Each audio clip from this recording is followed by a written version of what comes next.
No,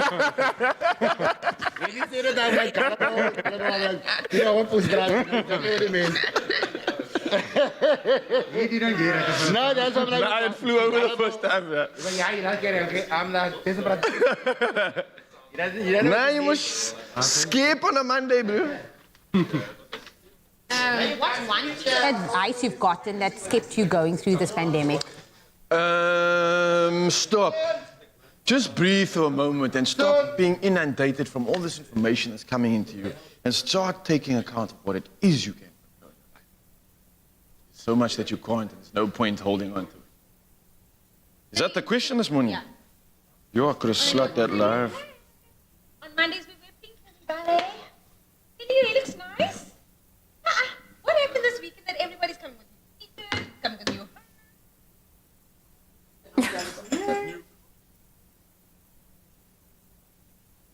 Where is it? Oh, there she is. Is the green, is that the... Nice. Not yet? 1 o'clock, but I'm gonna...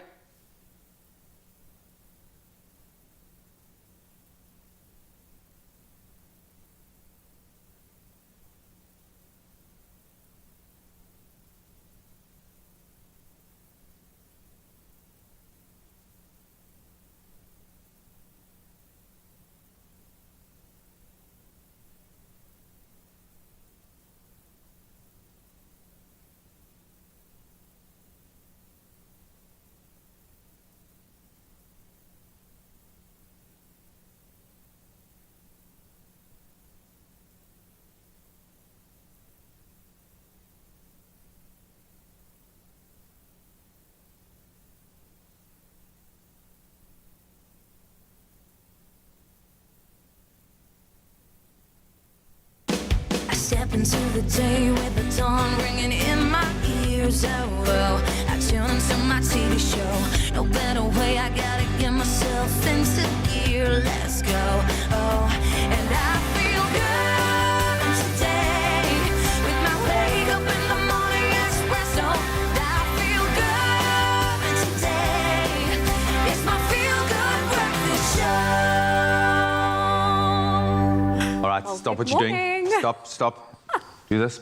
Fist bump and go. Come on. It's Monday. Come on. It's a Monday. It's a motivational Monday. Very good morning. My name is Graham Richards. And I'm Zoe Brown here, and a very good morning to you. Graham, you're looking nice in your navy suit. Thank you. You look gorgeous this morning as well. Feeling very motivated on this Monday morning, and I think that's going to be the tone for the entire show today. We've got one of probably the most motivational guys out there, Warrior Rick, such a lovely human being as well. He's going to chat to us about all things mental readiness for 2021, and probably physical readiness as well, because that's how he rolls. And then how your kids can conquer their new school year. I know a bit of a delay, still a lot of question marks around returning to school, so let's use the time now to strengthen our minds. That's right, and it's so necessary for this time of the year. Then also coming up on your Feel Good Breakfast show, we catch up with Asha Dulab to talk about our relationship with spirituality during these tough times and how to keep your head above waters. And it should be a really interesting one there. But of course, tinged with sadness this morning, because over the weekend we got the devastating news that one of the greatest to ever have graced any screen, Larry King, passed away. Rest in peace, Larry King. An absolute legend. I think probably every single phenomenal human being has been interviewed by him, and he has left a void that I doubt will ever be filled on TV screens. So we certainly send our condolences to his family, his friends, all of his fans, the multitude of fans across the globe, especially to our American viewers as well. But we've got our own motivational workforce right here, our own yes man in studio. Very good morning, you beautiful people. Good morning, you beautiful people. And if you're wondering what Zoe Brown might look like with her hair shaved, and if G got a tan and a coif, well, here we are, delivered. We're twinning today. Actually, I just realized, and I was like, where you go? Yes, you're twinning today. I was inspired by G, I think. I don't know if Zoe was inspired by you or vice Always. versa. On Mondays, we wear pink. So that is, we're always getting inspiration from one another. We're also getting inspiration from you whenever we come to the set. And this is exactly what we're speaking about in our Good Morning Post. What one piece of advice have you been been given, through this time that has kept you going through this pandemic to keep your spirits up. I know just connecting with you guys every single day is how I just get rejuvenated, get repumped to get through the week, get through the day. What about you, Ra? I like that, connecting with the community. One thing that's really stuck with me is the fact that we are so overwhelmed by all this information that we have right now. And I think the best advice that I've ever been given is just to stop, take a breath, and take charge of what you can control, because there's so much that you can't, but there's a lot that you still can do. So focus on that positive and focus on changing your life in this pandemic. I think that's the best advice that I've ever had. Listen, keep that advice coming. Expresso Morning Show, SABC3. We love to connect with you, and we're going to do so for the entire 3 hours. But right now, let's get on with those news headlines with Zoe. Thank you, team. Well, let's start with your national news. South Africa is ready to embark on an ambitious COVID-19 vaccine rollout plan that will cost in excess of 20 billion rand, with up to 31,000 vaccinations taking place each day. There will be a 3-phased approach. Phase 1 will target 1.25 million frontline healthcare workers. Phase 2 will target 2.5 million, amongst others, police officers and teachers, and then 1.1 million people in care homes 60 years and older, and people older than 18 years with comorbidities. Phase 3 will target 22.5 million from the rest of the population. And staying with local news, President Cyril Ramaphosa says the passing of Minister in the Presidency, Jackson Mthembu, due to COVID-19 on Thursday has united South Africans in their sorrow. Ramaphosa was delivering the eulogy at Mthembu's official funeral service, which took place at the Sacred Heart Catholic Church in Acreville Township of Emalahleni in Mpumalanga yesterday. He called on men and women to lead with honor, integrity, principle, and conviction, just as the late Jackson Mthembu did.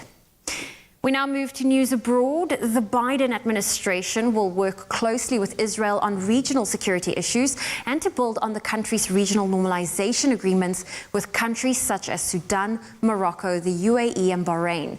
New White House National Security Advisor Jake Sullivan told this to his Israeli counterpart yesterday as they discussed opportunities to enhance their partnership over the coming months. Sullivan also extended an invitation to begin a strategic dialogue in the near term. And staying with news abroad, a new world record has been set for the number of satellites sent to space on a single rocket. Elon Musk's SpaceX company has sent 143 satellites of all shapes and sizes into orbit on a single rocket flight that launched out of Florida yesterday. SpaceX itself had 10 satellites on the Falcon, the latest additional to its Starlink telecommunications mega constellation, which is going to deliver broadband internet connections around the globe. With so many satellites going into orbit now accelerating rapidly, the issue of traffic management is becoming a hot topic. And now an item of a kind of loyalty which is second to none. Dogs are indeed man's best friend at all times, showing unconditional love and indescribable loyalty. This was once again confirmed by a sweet 4-legged lass waiting patiently outside a hospital in northeastern Turkey as her owner recovered from COVID-19. When Semel Senturk was hospitalized on January 14 to receive treatment, his dog Boncook somehow managed to arrive at the hospital entrance every single day, escaping some of Senturk's nearby home each time. Hospital staff informed Senturk's family about her whereabouts, but every time they retrieved her, she'd find a way out again for 6 whole days in a row. The hospital staff was so charmed by Boncook's loyalty, they made sure she was fed and cared for during her visit. Senturk even got to see her through the window of the facility and tried to reassure her. Still, Boncook refused to leave until her master did. Fortunately, Senturk beat the disease and was reunited with his loyal and best friend, who was, of course, waiting right outside and gladly welcoming him.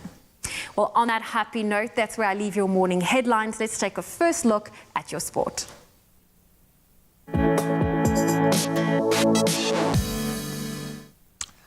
Oh man, Zoe, that's a tough act to follow, but let's see if we can do it. Let's start with some great news on the cricketing front. The Proteas women took a 2-0 lead over Pakistan's women after beating the visitors by 13 runs in the second one-day international match played out in Durban. Pakistan's women won the toss and elected to field, with South Africa's Lizelle Lee and Laura Wolfhard hitting 52 runs for the opening wicket partnership.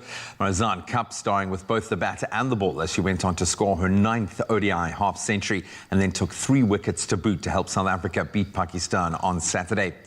Big rugby action over the weekend as well. The Bulls beating the Lions 26-21 in the first Currie Cup semi-final in Pretoria on Saturday. Table-topping Bulls will host the Sharks in the final after the Durban-based team beat out Western Province 19-9 at Newlands. The Old Dame in her final appearance in Cape Town. The Currie Cup final between the Bulls and the Sharks will now take place this coming Saturday at Loftus Versfeld at 2 p.m.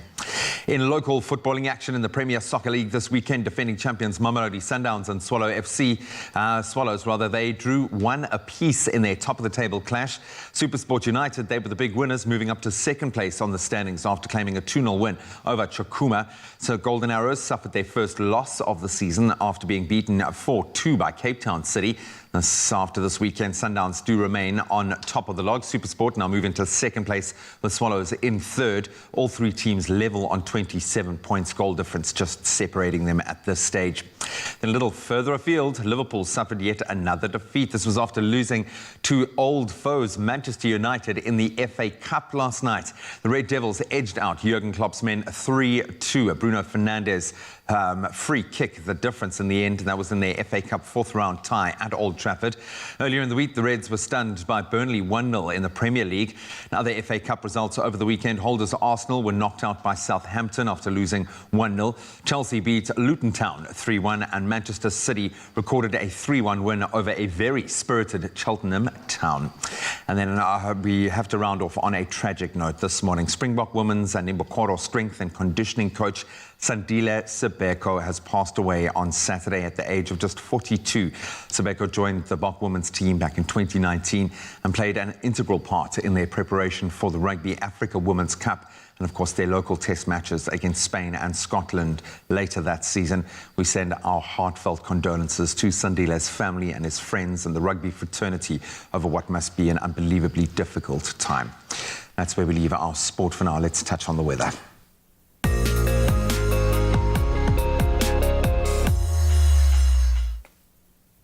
Well, we love seeing your sunrise photos, and every time we ask you to send them through, you certainly do. Bram Vermaak sent us this breathtaking image of Tabangu in the Free State overlooking the farmlands. Just take a look at those sun rays captured and those beautiful colors. Today, expect a maximum of 25 degrees, and also you can expect that in your area today, Bram. Then Natasha Smith sent and posted this moody image from Tankwa National Park, showing the sun rising in the distance. A clear day with hot to a maximum of 25 degrees is headed your way, Natasha. Now, thank you to everyone for sending photographs through that have been sharing their sunrise photos. And if you would like to contribute to our sunrise segment, head on over to the Expresso Facebook page and share your sunrise photos. Some news regarding the cyclone Eloise. The South African Weather Services, they have issued an Alert 9 for Limpopo and Mpumalanga, warning of heavy rain and flooding. Tropical cyclone Eloise was meanwhile downgraded to a tropical depression and is currently over the northern parts of Limpopo, causing heavy rain in some areas of the province and in Mpumalanga. Disaster management teams have been deployed in Limpopo, and the Kruger National Park announced that a number of its main roads had to be closed and bushveld camps evacuated due to rivers filling up and flowing strongly. And the City of Tshwane's emergency service has called on residents in the northern and northeastern parts of the city to be on high alert, as parts of Gauteng may also experience disruptive rain. Wet weather is expected to continue beyond today.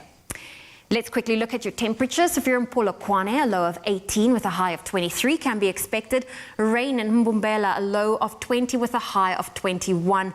Wet conditions in Pretoria reaching a high of 25. Johannesburg 14 with a high of 23. Rain in Mahikeng with a high of 25. Klerksdorp 18 reaching a high of 24.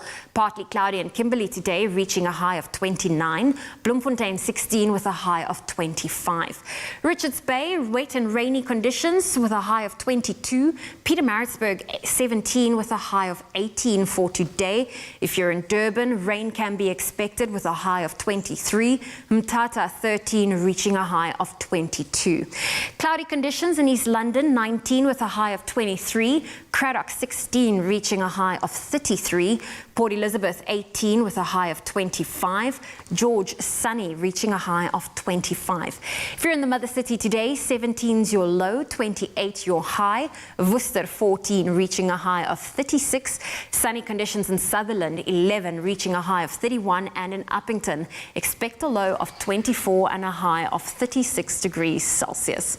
Well, that's where I leave your weather. If you have a beautiful sunrise photo that you'd love to share with us, please do so on the Expresso Facebook page. Warm up those vocals, everybody. Can I get a ha?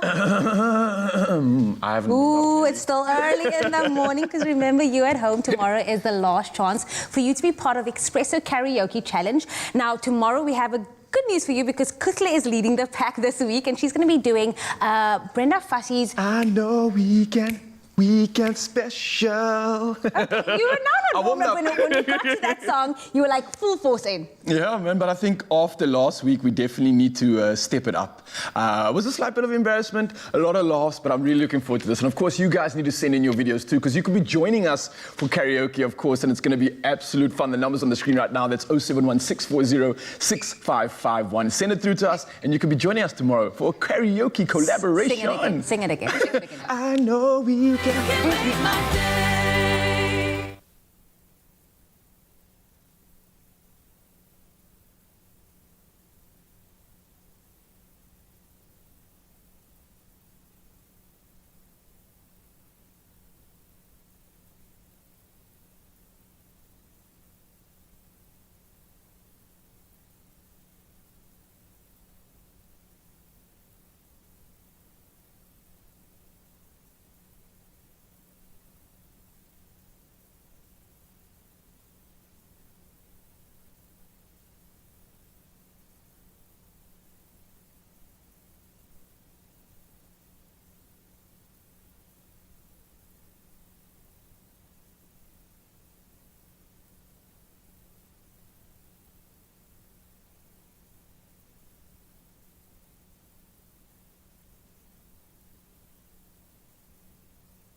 It's my Feel Good Breakfast Show.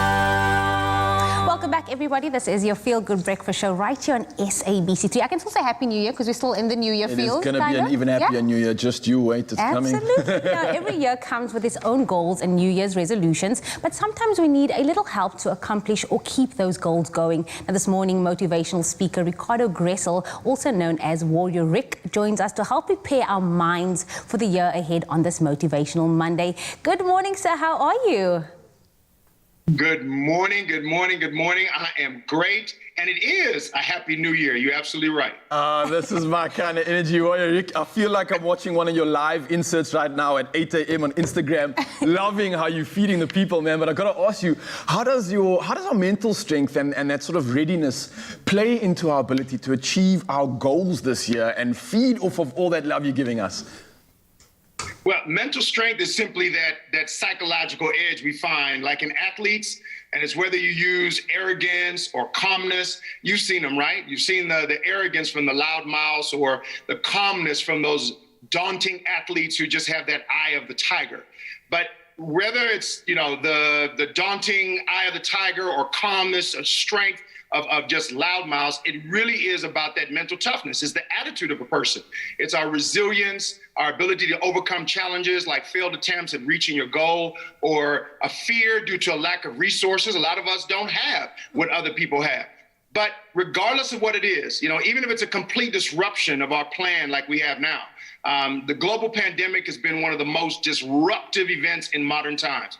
To reach our goals after being punched in the face several times, guess what? You got to ask the pandemic, is that all you got? Is that all you got? I like that. Come at I like me. that. But of course, how can we then develop a stronger mental state for 2021 as well? Well, behave like an elite athlete. You know what they do, right? Pick your favorite sport. Pick your favorite athlete.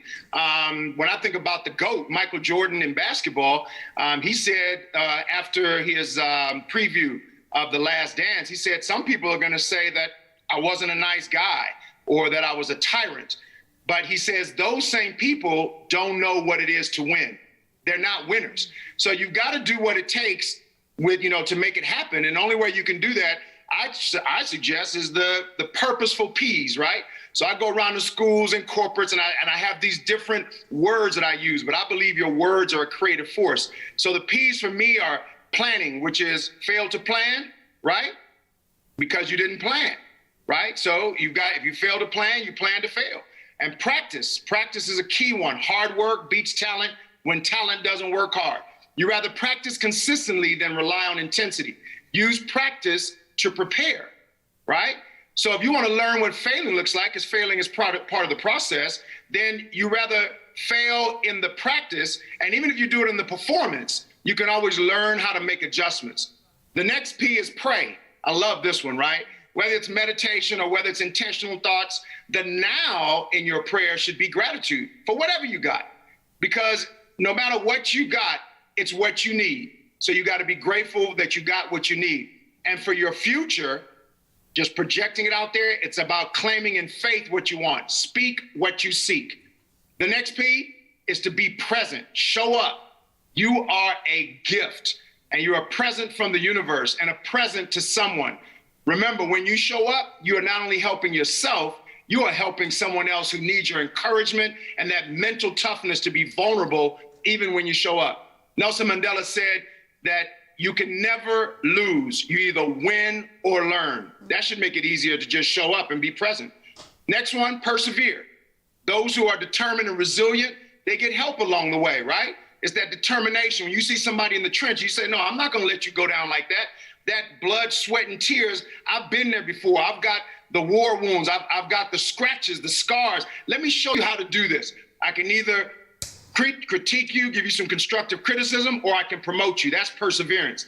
And the last one is be passionate. That fire that burns in your soul, it helps to determine your destiny, right? Express it.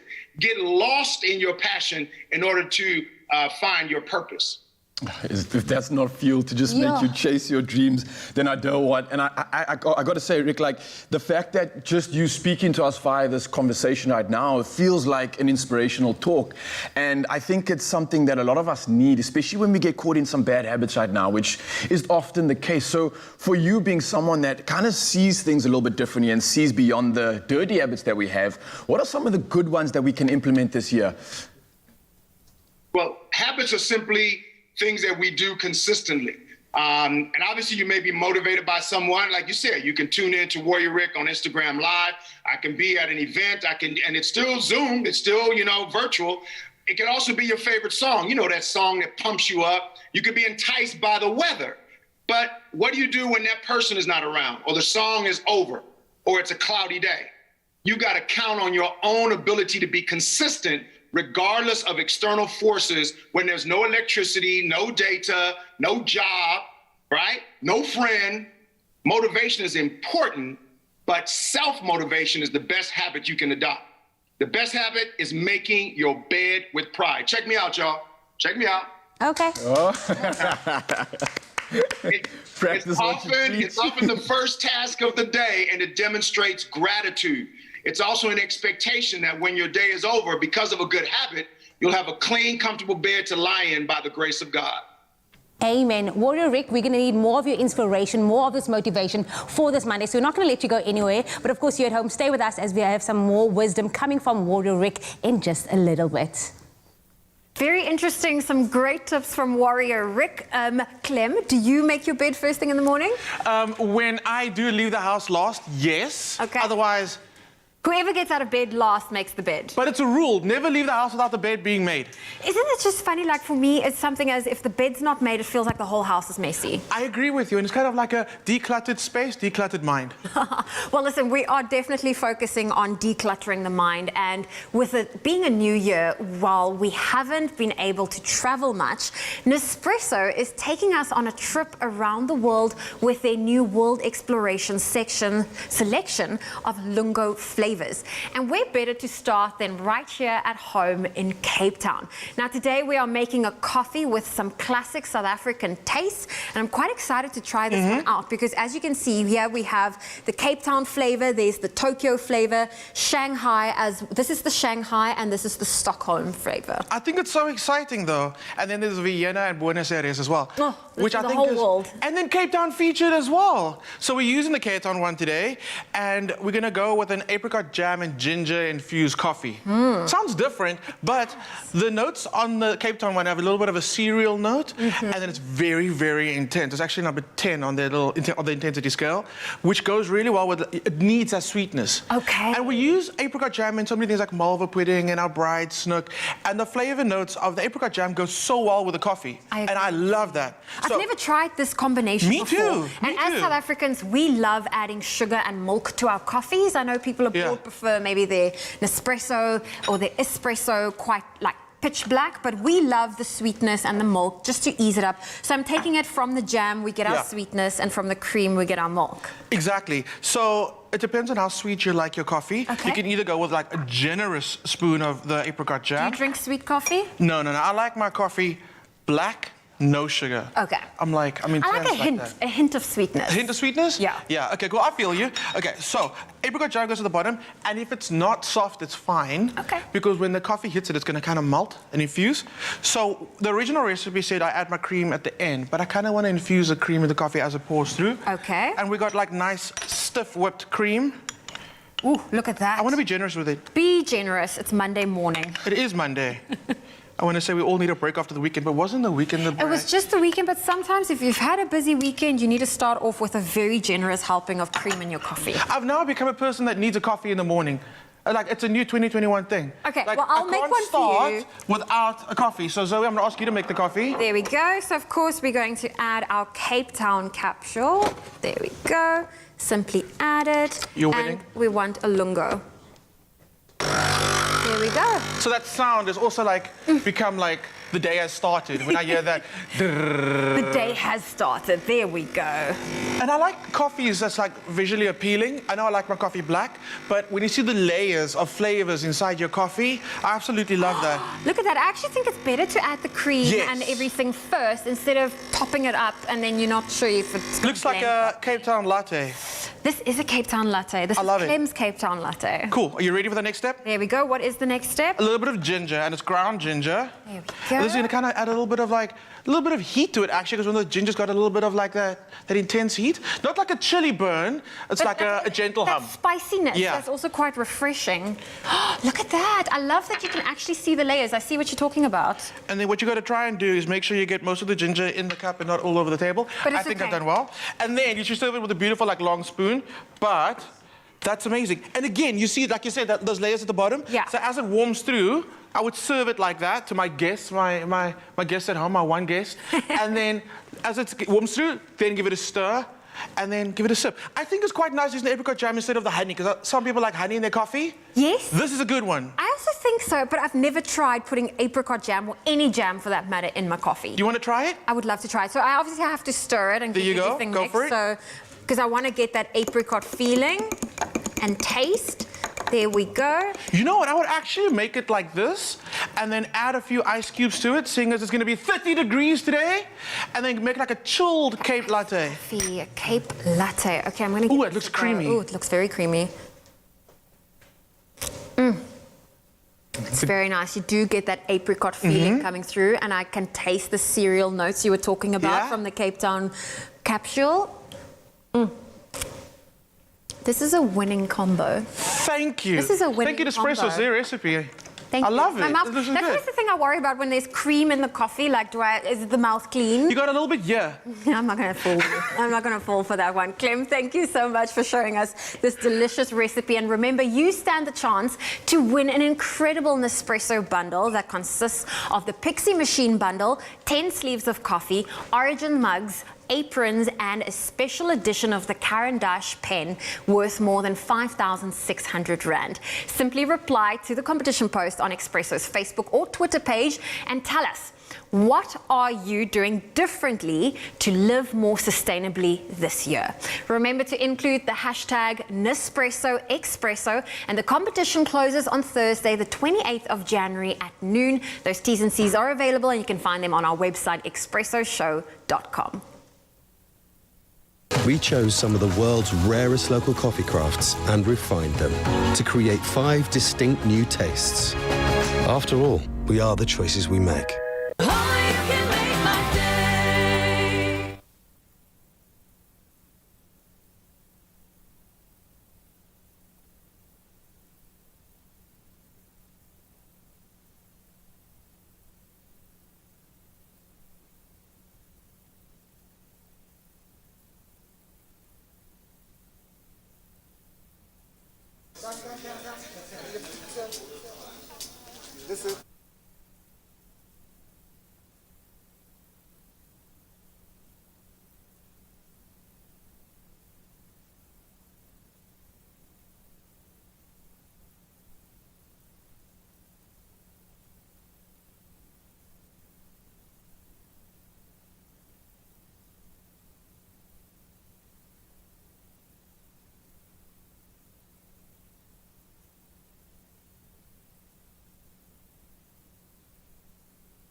It's my feel-good breakfast show. Welcome back. Let's talk sport. The Proteas woman earned an unassailable 2-0 lead in the one-day international series against Pakistan's ladies after beating the visitors by 13 runs in Durban on Saturday. And the Bulls and the Sharks have confirmed their spots in the Currie Cup final after overcoming the Lions and the Stormers, respectively. Sports writer Carl Lewis joins us in the studio to give us his weekend sports review. Yes, we will get into a bit of football and Liverpool, so you can hold those comments for now. Ryle, but we are going to talk cricket right now because plenty to celebrate at the moment. The Proteas ladies looking strong. I think Pakistan might have made a mistake looking at the strength of that batting lineup and what they've proven in the first ODI. To put them into bat again might have been a mistake. But Marazan Cup, another ODI half-century, 3 wickets on the day. Is she putting her hand up to be the best women cricketer in the world at the moment? She is phenomenal. I definitely think she's in the top 3, at least top 5. I mean, she's like the definition of a quality all-rounder. She can make the team on either batting or bowling. And she was the match winner for us. And also, we mustn't forget Laura Wolfhard at the top of the innings. I mean, she has the most beautiful cover drive across world cricket, and I'm putting my money on that. She really does have the best cover drive. And then I think I was just a bit disappointed that she got run out both times after looking like $1 million. She was going to go all the way, yeah. So I think there's so many positives coming from the Proteas women, and also the new kit that they're playing, the black kit against cool. GBV. It's such a beautiful kit. CSA really need to put that on sale, first of all. But or send out a few free samples, I'm just saying, yeah. But yeah, just lots of positives, and nice that they're playing cricket again, and now they've got a 2-0 unassailable lead at home. I think it's just to restart their cricket again. For not having played a lot of cricket, the fact that they can capitalise and build on a good, solid innings or 2 in there, that's a good sign. When you've got 2 or 3 performing, but right across the board, the team will then capitalise on that. So often we'll see one person standing out performing, but now they seem to have developed a culture around being able to build on a really good performance. I think you're right there about building the culture. Also, another thing, I think in the past 3-4 years, the Proteas women would miss the big moments, whereas I think now they kind of handle the big moments better. And that's why, you know, the games were tight at times during this 2-match series so far, and they won those moments. That's why they have this 2-0 lead. So good signs. Well done, and they take this serious, but still 1 left to play. Let's turn to rugby. Not the scintillating rugby that we'd want to see, but it's semi-final, so we know the stakes are high, so teams can get a bit cagey. Let's go to the Yixgay first, the Battle of the Yixgay, 26-21 to the Bulls. You got a feel for this Lions side. So much heart, so much fight. Those 2 yellow cards in the second half definitely hurt them. Yeah. But moments of the kind of running rugby that we wanted to see. But the Bulls, they've certainly played consistently and they've earned a home final. I'm glad you said that, because they have earned. They've been the best team since domestic rugby has started from the get-go. Actually, not from the get-go. They took a slow start, but that first game, okay. For the most part, they've really been the best. And Jake White seems to be building something good there. They've backed him in the transfer market. You know, they've whipped out their wallets. Some good players have come in. And I think, you know, when this Pro 16 or Pro 14 Rainbow Cup starts, I think the Bulls could really be in contention to win that thing against other European teams. So I'm really excited about what Jake is building. The rugby isn't flashy, but it definitely has been the best rugby out of the South African teams.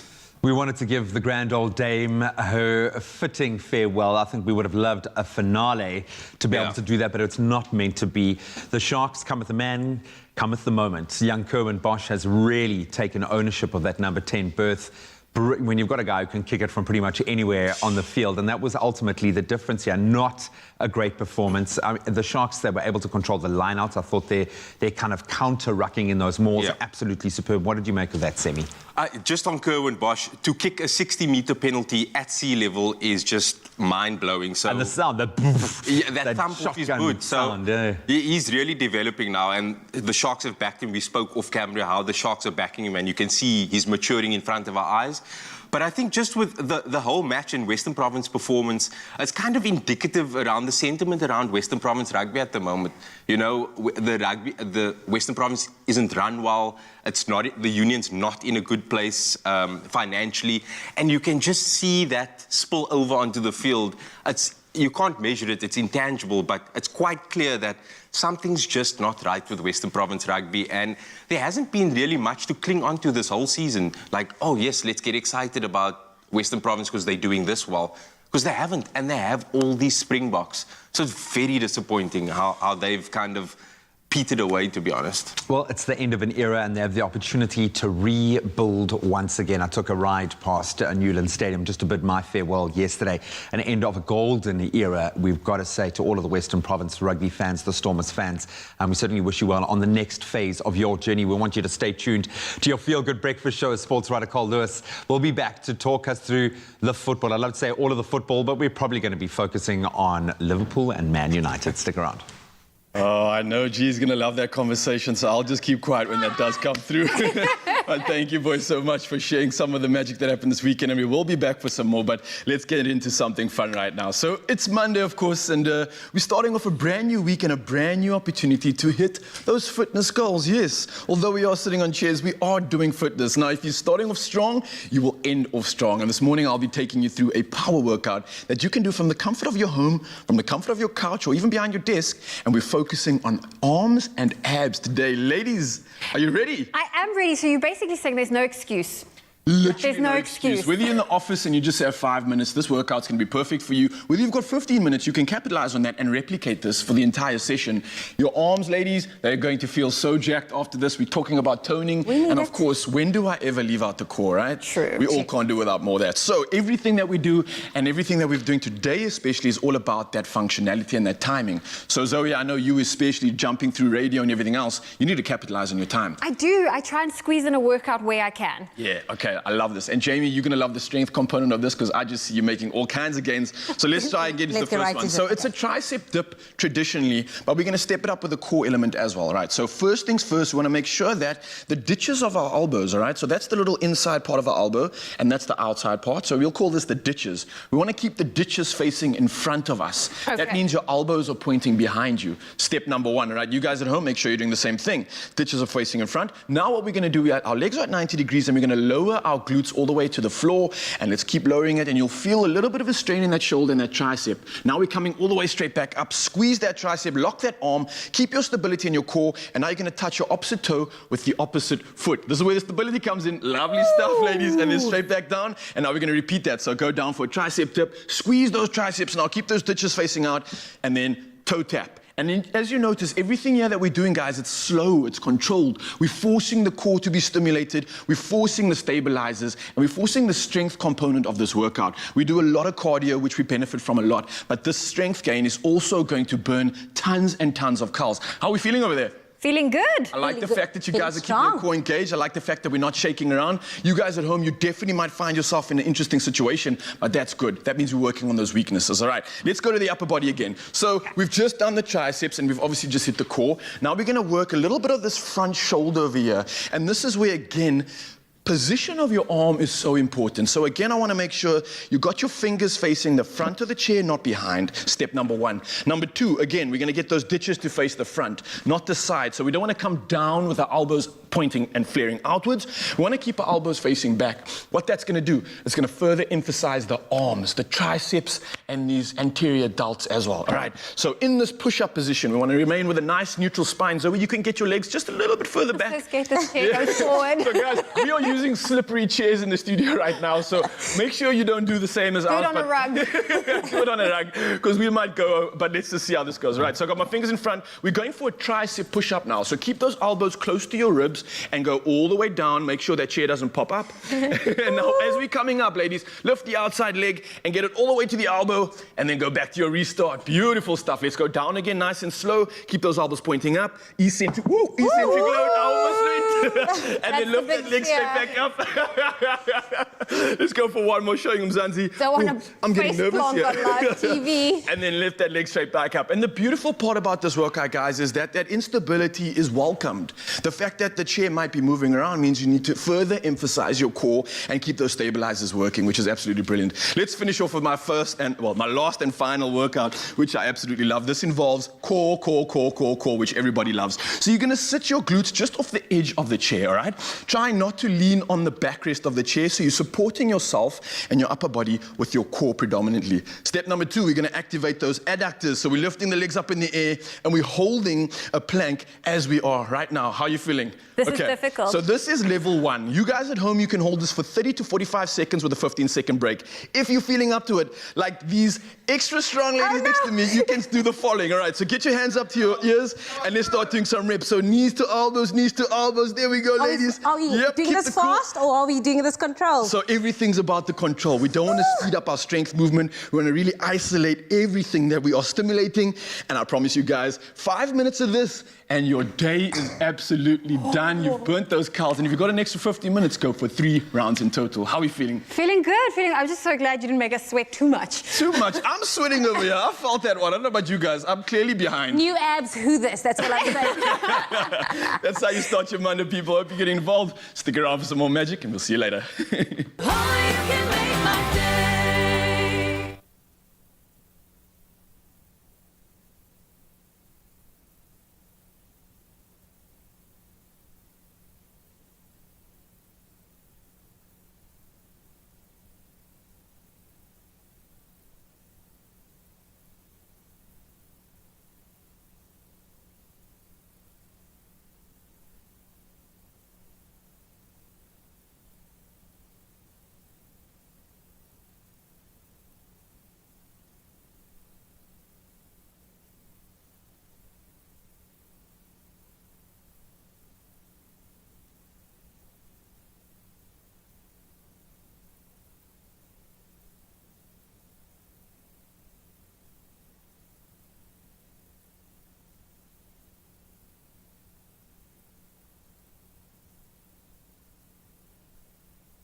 It's my feel-good breakfast show. Welcome back. Time to talk a little bit of football after a brilliant weekend of sport. Our sports writer, Carl Lewis, is back with one very excited and happy and satisfied superfan from the Manchester United, of course, supporters club here, Marcelino Fadeskeif, who I'm sure is a very proud Man United supporter this morning. Gentlemen, thanks for joining us.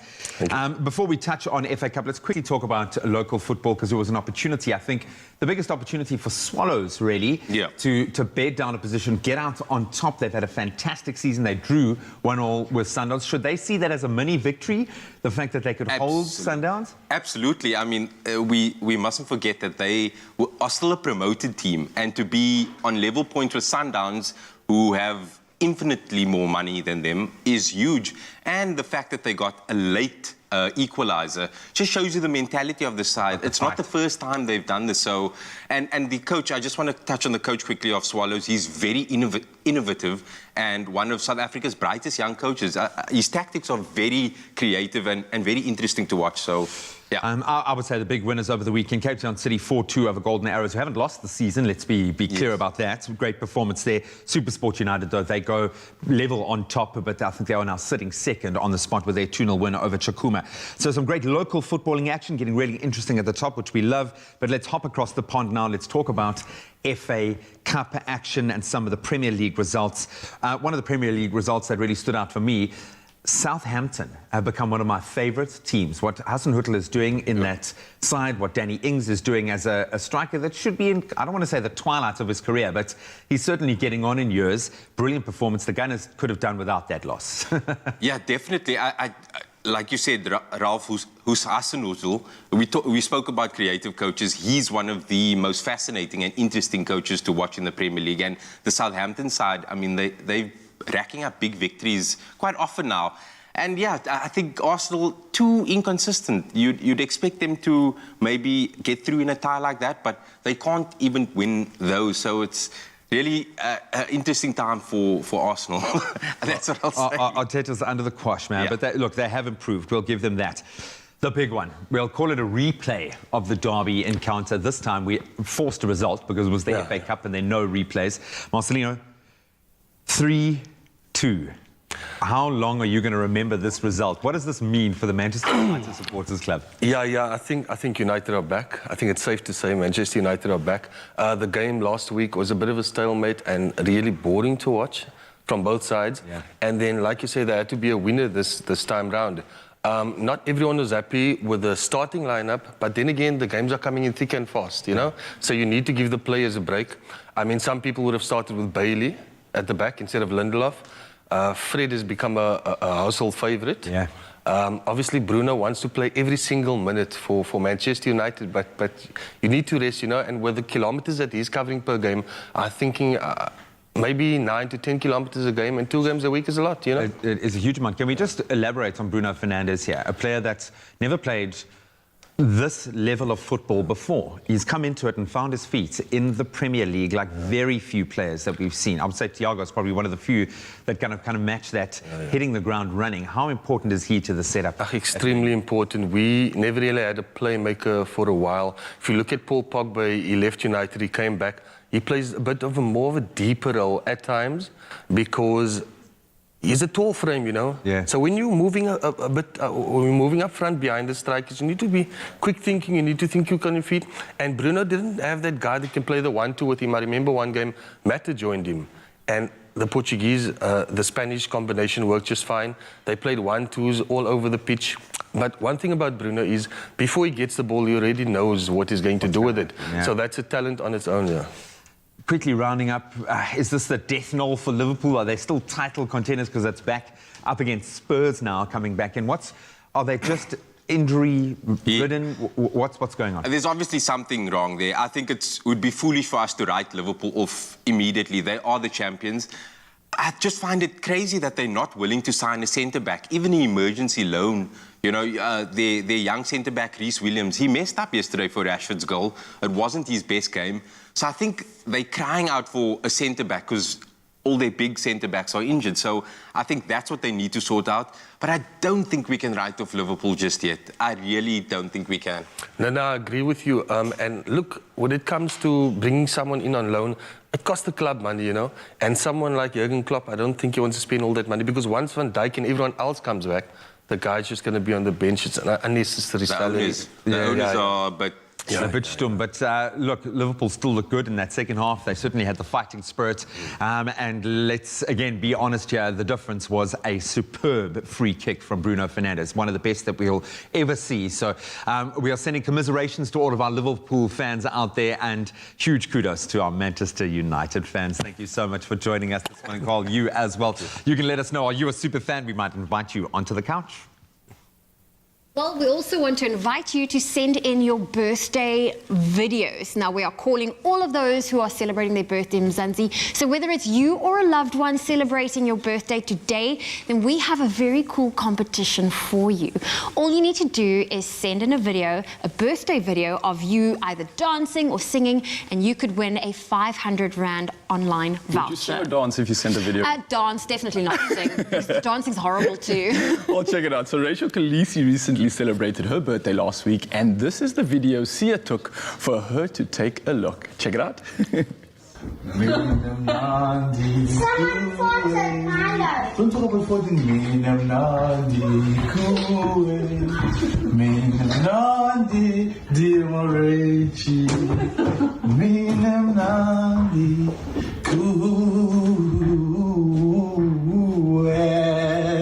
Happy birthday to you. Happy birthday to you. Happy birthday, dear Rachel Khaleesi. Happy birthday to you. Dear Spring. You like that? Love you, babe. Ooh, not only is a captain, but the man can sing. I think we need him for our karaoke sessions. Eh? See, that's why I prefer to dance, because I don't have those vocals. I hear you. So all of you, all you need to do is, in fact, just record a birthday video like our captain did of you either singing or dancing, and WhatsApp it to us. That number's on your screen right now. It's 071-640-6551, and you could be walking away with a 500 Rand online voucher.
is your Feel Good Breakfast Show, and we're starting off this Monday with none other than Elvira Standelly, everybody.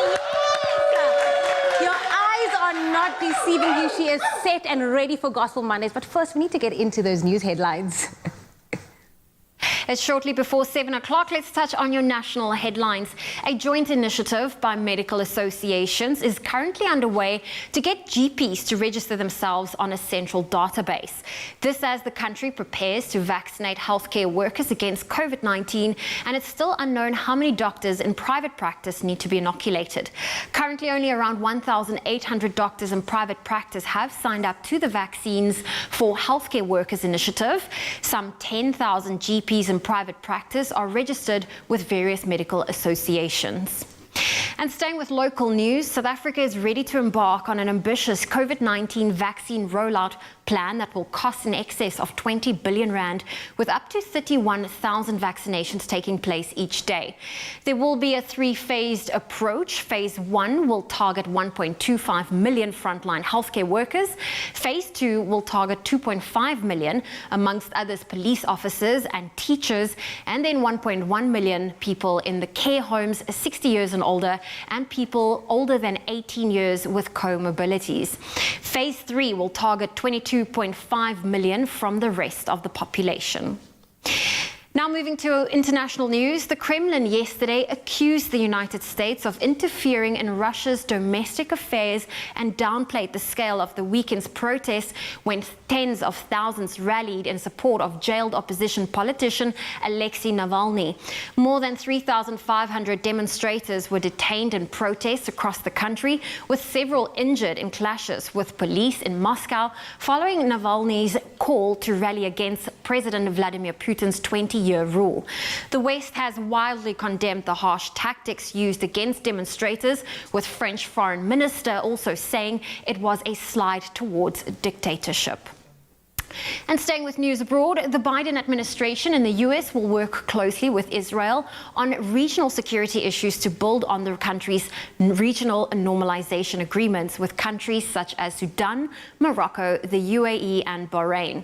New White House National Security Advisor Jake Sullivan told this to his Israeli counterpart yesterday as they discussed opportunities to enhance their partnership over the coming months. Sullivan also extended an invitation to begin a strategic dialogue in the near term. And now an item of sad news from the world of entertainment. Larry King, giant of US broadcasting and TV, who achieved worldwide fame for interviewing political leaders and celebrities, has died of COVID-related complications at the age of 87. King conducted an estimated 50,000 interviews in his 6-decade career, which included 25 years as host of the popular CNN talk show Larry King Live, bringing in 1.5 million viewers per night. When the final episode aired in 2010, it was the longest-running show hosted by the same person. The talk show host, famous for his braces and rolled-up sleeves, had faced several health problems in recent years, including heart attacks. King was married 8 times to 7 women and had 5 children. In his final program, he told his viewers, "I don't know what to say except thank you." And instead of goodbye, how about so long? Well, on that note, we send our condolences to his family and fans. And on that note, that's where I leave your morning headlines for now.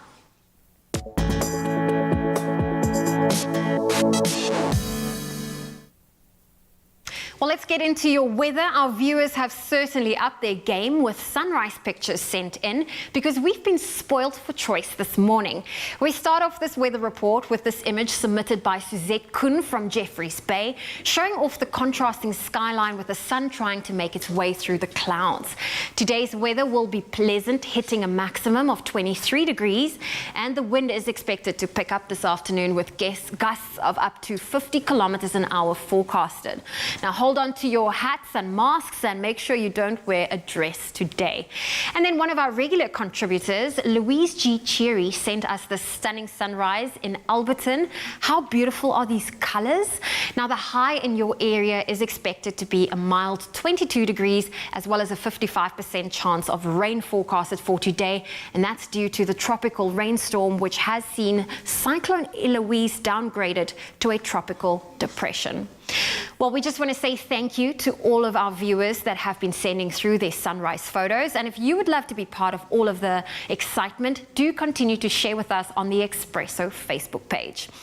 Some news regarding severe winds and heavy rains that wrecked thousands of buildings, ruined crops, and displaced thousands of people, and was responsible for the death of at least 3 people in Mozambique over the weekend.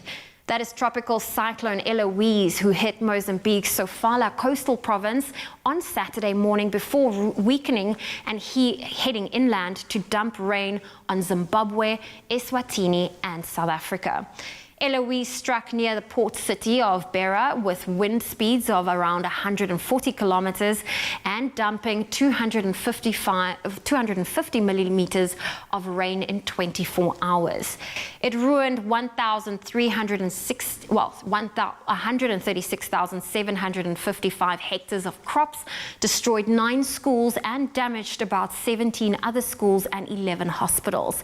It completely destroyed 1,069 houses, partially destroyed 3,343, and flooded another 1,500. Heavy rains also fell in parts of Zimbabwe, filling most dams and flooding some rivers. At least 3 people were swept away while attempting to cross flooded rivers. We ask that everyone please stay safe, and we'll keep you updated with regards to Cyclone Eloise. Now, looking at your temperatures in South Africa, if you're in Polokwane, rain is expected with a high of 23, Mbombela 20, reaching a high of 21. Rain in Pretoria 16 with a high of 25. Wet conditions in Johannesburg with a high of 23. Mahikeng, rain with a low of 18, a high of 25. Klerksdorp 18, reaching a high of 24. Kimberley, partly cloudy with a high of 29. Bloemfontein 16, reaching a high of 25. If you're in Richards Bay, 88% chance of rain with a low of 20, a high of 22. Pietermaritzburg, much cooler with a high of 18. Durban, wet conditions with a high of 23. Mthatha 13, reaching a high of 22. If you're in East London, 19's your low, 23 your high. Cradock 16, reaching a high of 33. Port Elizabeth, partly cloudy with a high of 25. George 16 with a high of 25. If you're in the Mother City, 17's your low, 28 your high. Worcester 14 with a high of 36, Sutherland 11 reaching a high of 31, and partly cloudy conditions in Uppington today, a low of 24, a high of 36 degrees Celsius. Well, that's where we leave your weather for now. We'll have a final update shortly after 8.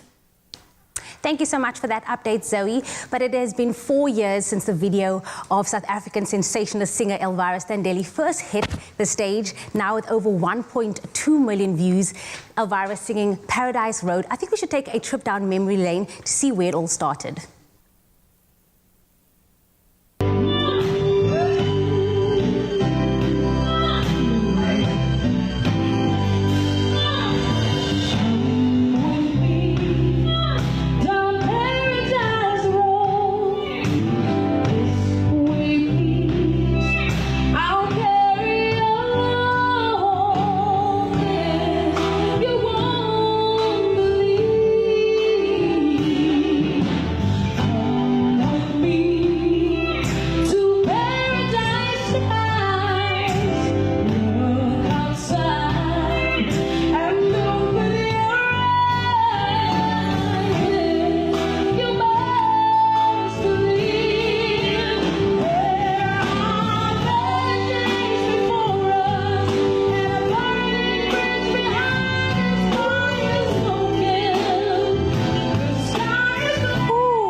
Later, we are now welcomed by Elvira right here on your Feel Good Breakfast Show. Everybody, good morning. Good morning. I'm literally getting goosebumps just looking back at 4 years and just how much you've grown. Yeah. But to have you on the show this morning, it is a blessing. So welcome. Thank you so much for having me. It's like we in lockdown. Well, welcome. And I got to just start off with that incredible video, like watching it again, literally getting goosebumps. Oh, guys. I got to ask, did you even expect that something like that would have gotten what Jamie mentioned, a 1.2 million views? Guys, what's that like? I had no idea. I can remember I was sick that day. I wasn't feeling too lekker, but I had to go to rehearsals. And my manager at that time, he took that video and he uploaded it on my page. And And it just happened. I was like, one day, 1 million, what guys, what is happening here? People like them some Paradise Road, man. And this was with your sick voice. Yeah, Even the real thing. the sick voice. Okay, you know? It's nice to have a voice like that when you're sounding sick. You know, I would sing all the time. That's a blessing. People love you. People love Elvira, and you have been so unapologetically yourself all the time. Last year we saw you debut your first gospel single called "Say Hunt." Take us through that. You Say Hunt it's my baby. It's my breakthrough. It's my victory song. I can remember, like weirdly, me and the singer, we were hooked up, and I think that was just godly ordained, really. We hooked up on social media, and one day he said, like, I wrote a song. He was involved in a horrific car accident in 2017. His name is Elvira Standelly. He's a preacher. And he was like, but I wrote this thing. I'm not a writer, but just listen to this. But when I heard the lyrics, it's in Afrikaans, so it spoke to me really deep, man. It hit a spot. And I think it was 2019, I was diagnosed with TB. And so I have this evidence in the scars and whatever. And that song, it just resonated with me. And so I pulled in my friend. He produced the song, Dylan April. And so we just put all our juices together and our influences. And we made the song. And Say Hunt is here.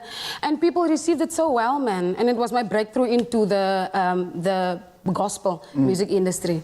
So, and I think so many people were just waiting for me to just make that switch. Because you could always see somewhere there's a gospel singer that wants to come out. Yeah. So I've got to ask, I mean, on that note, last year kind of did seem to show this transition from your secular music into this gospel flavor, which you've taken to with absolute ease and pure power. So what was the real reason behind this transition? Was it something that you always wanted to do, or did it just happen? Firstly, I've always wanted to do that, but I think I was too scared, you know? And I think God made lockdown to happen for me to sit still and just think, like, Elvira, this is what you're supposed to do. And I think I've always wanted, and God actually took me back to when I was a little girl, and all I ever wanted to do was, I wanted to sing, and I wanted people to be healed by my music. I wanted something to happen, you know, it's not just another thing. And I've always believed in giving people an experience. And I think it's just gonna go to a higher level now, because it's not just an experience, but it's an experience with God, you know? So yeah, it was a hard thing for me, man. Like there's no way I could have gone through 2020 and not make that switch. Let me tell you, you mentioned this, and I say this with ease. It has been preordained for you to be Come here. on. Your footsteps has been here for a purpose. Come on. Yes. South Africa. Hey, it's Gospel Monday, guys. It's Gospel Mondays, everybody. Stick around here on your Feel Good Breakfast show, because singer Elvira will be performing her single, Say Hunt, and also 2 other songs for Gospel Mondays. It is preordained, everybody.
Welcome back to your Feel Good Breakfast Show, Expresso. And it's not just any Monday, it is Motivational Monday. And earlier on the show, we spoke about some key ways to get ourselves mentally fit and in a good headspace for the year ahead.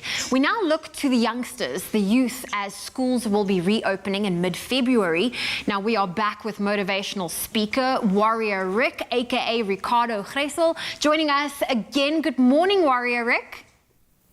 Good morning, Zoe. It's been so long, and I just love the way you say my name. I added the Afrikaans came through. I'm sorry.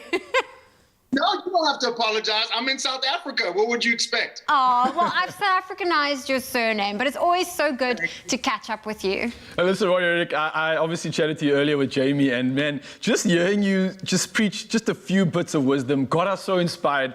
I got a workout on, and so did Zoe and Jamie, of course. But now with schools reopening and now looking at the young kids, what words of advice do you give to, let's say, school learners in order to kind of help motivate them to do the best and also enjoy this? I guess it's a really, really tricky academic year, to be honest. How do you motivate and get through this? Man, my heart went out to all of our learners, to our teachers and our parents. With the lockdown, it was just so difficult to stay inspired and motivated. We weren't able to socialize. We weren't able to get on the rugby field. Couldn't go and do our theatrical plays or even participate in a matric dance, some folks. So, it was really just disheartening. But the good news is that we don't have to wait. Although we call it a lockdown, we should treat it like a slowdown. So my thing is that why wait till February?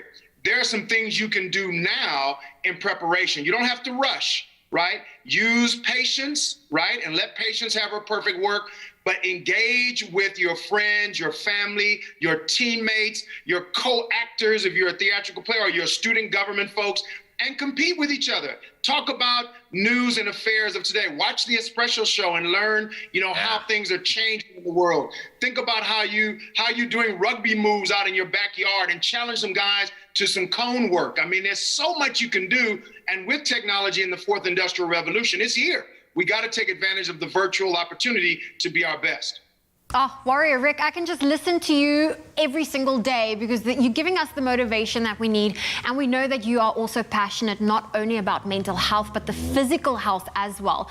Now, for the kids, I know you mentioned, being active in the backyard if you play rugby. But how important is it for the youngsters to stay active? I know come on, Zoe, it's absolutely critical. And a lot of our children, unfortunately, right now become more and more sedentary. They're answering the call to homeschooling. So they know it's important to graduate. It's important to get to the next grade, but that's not enough, hey? And in fact, I would argue that you can do even better with your subjects if you can socialize, if you can get active. So make sure that you use nutrition. I mean, I was at the last Warrior race of the year in 2019, I injured myself. I think I'm the only Warrior ever to get injured at the start before the gun went off. Oh my gosh. How did that happen? Being me, right? Just excited, ready to send the guys off, jumping up and down, rip the tendon off my knee, and not able to run even to this day. But do what you can. Stop worrying about what you can't do and start getting excited about what you can do. So taking walks with my Malinois puppy has been my new thing. I've been power walking and getting excited, changing my nutritional plan. So intermittent fasting has been part of my program because I just can't take in as many calories as before, especially as I get older. So it's about doing what you can with what you have, who is in your environment, and making sure that you work together to be the best person that you can be. Oh, and Warrior, I can't echo this enough, but I think everybody in the studio is literally watching you, salivating at these words and pearls of wisdom. And I know you've delivered so much for us to really take home today. You gave us those P's earlier as well. But if I could if you could leave Mzansi and the rest of South Africa watching with just one little piece of advice or something to share for the rest of the day before we say goodbye to you, what would it be, man?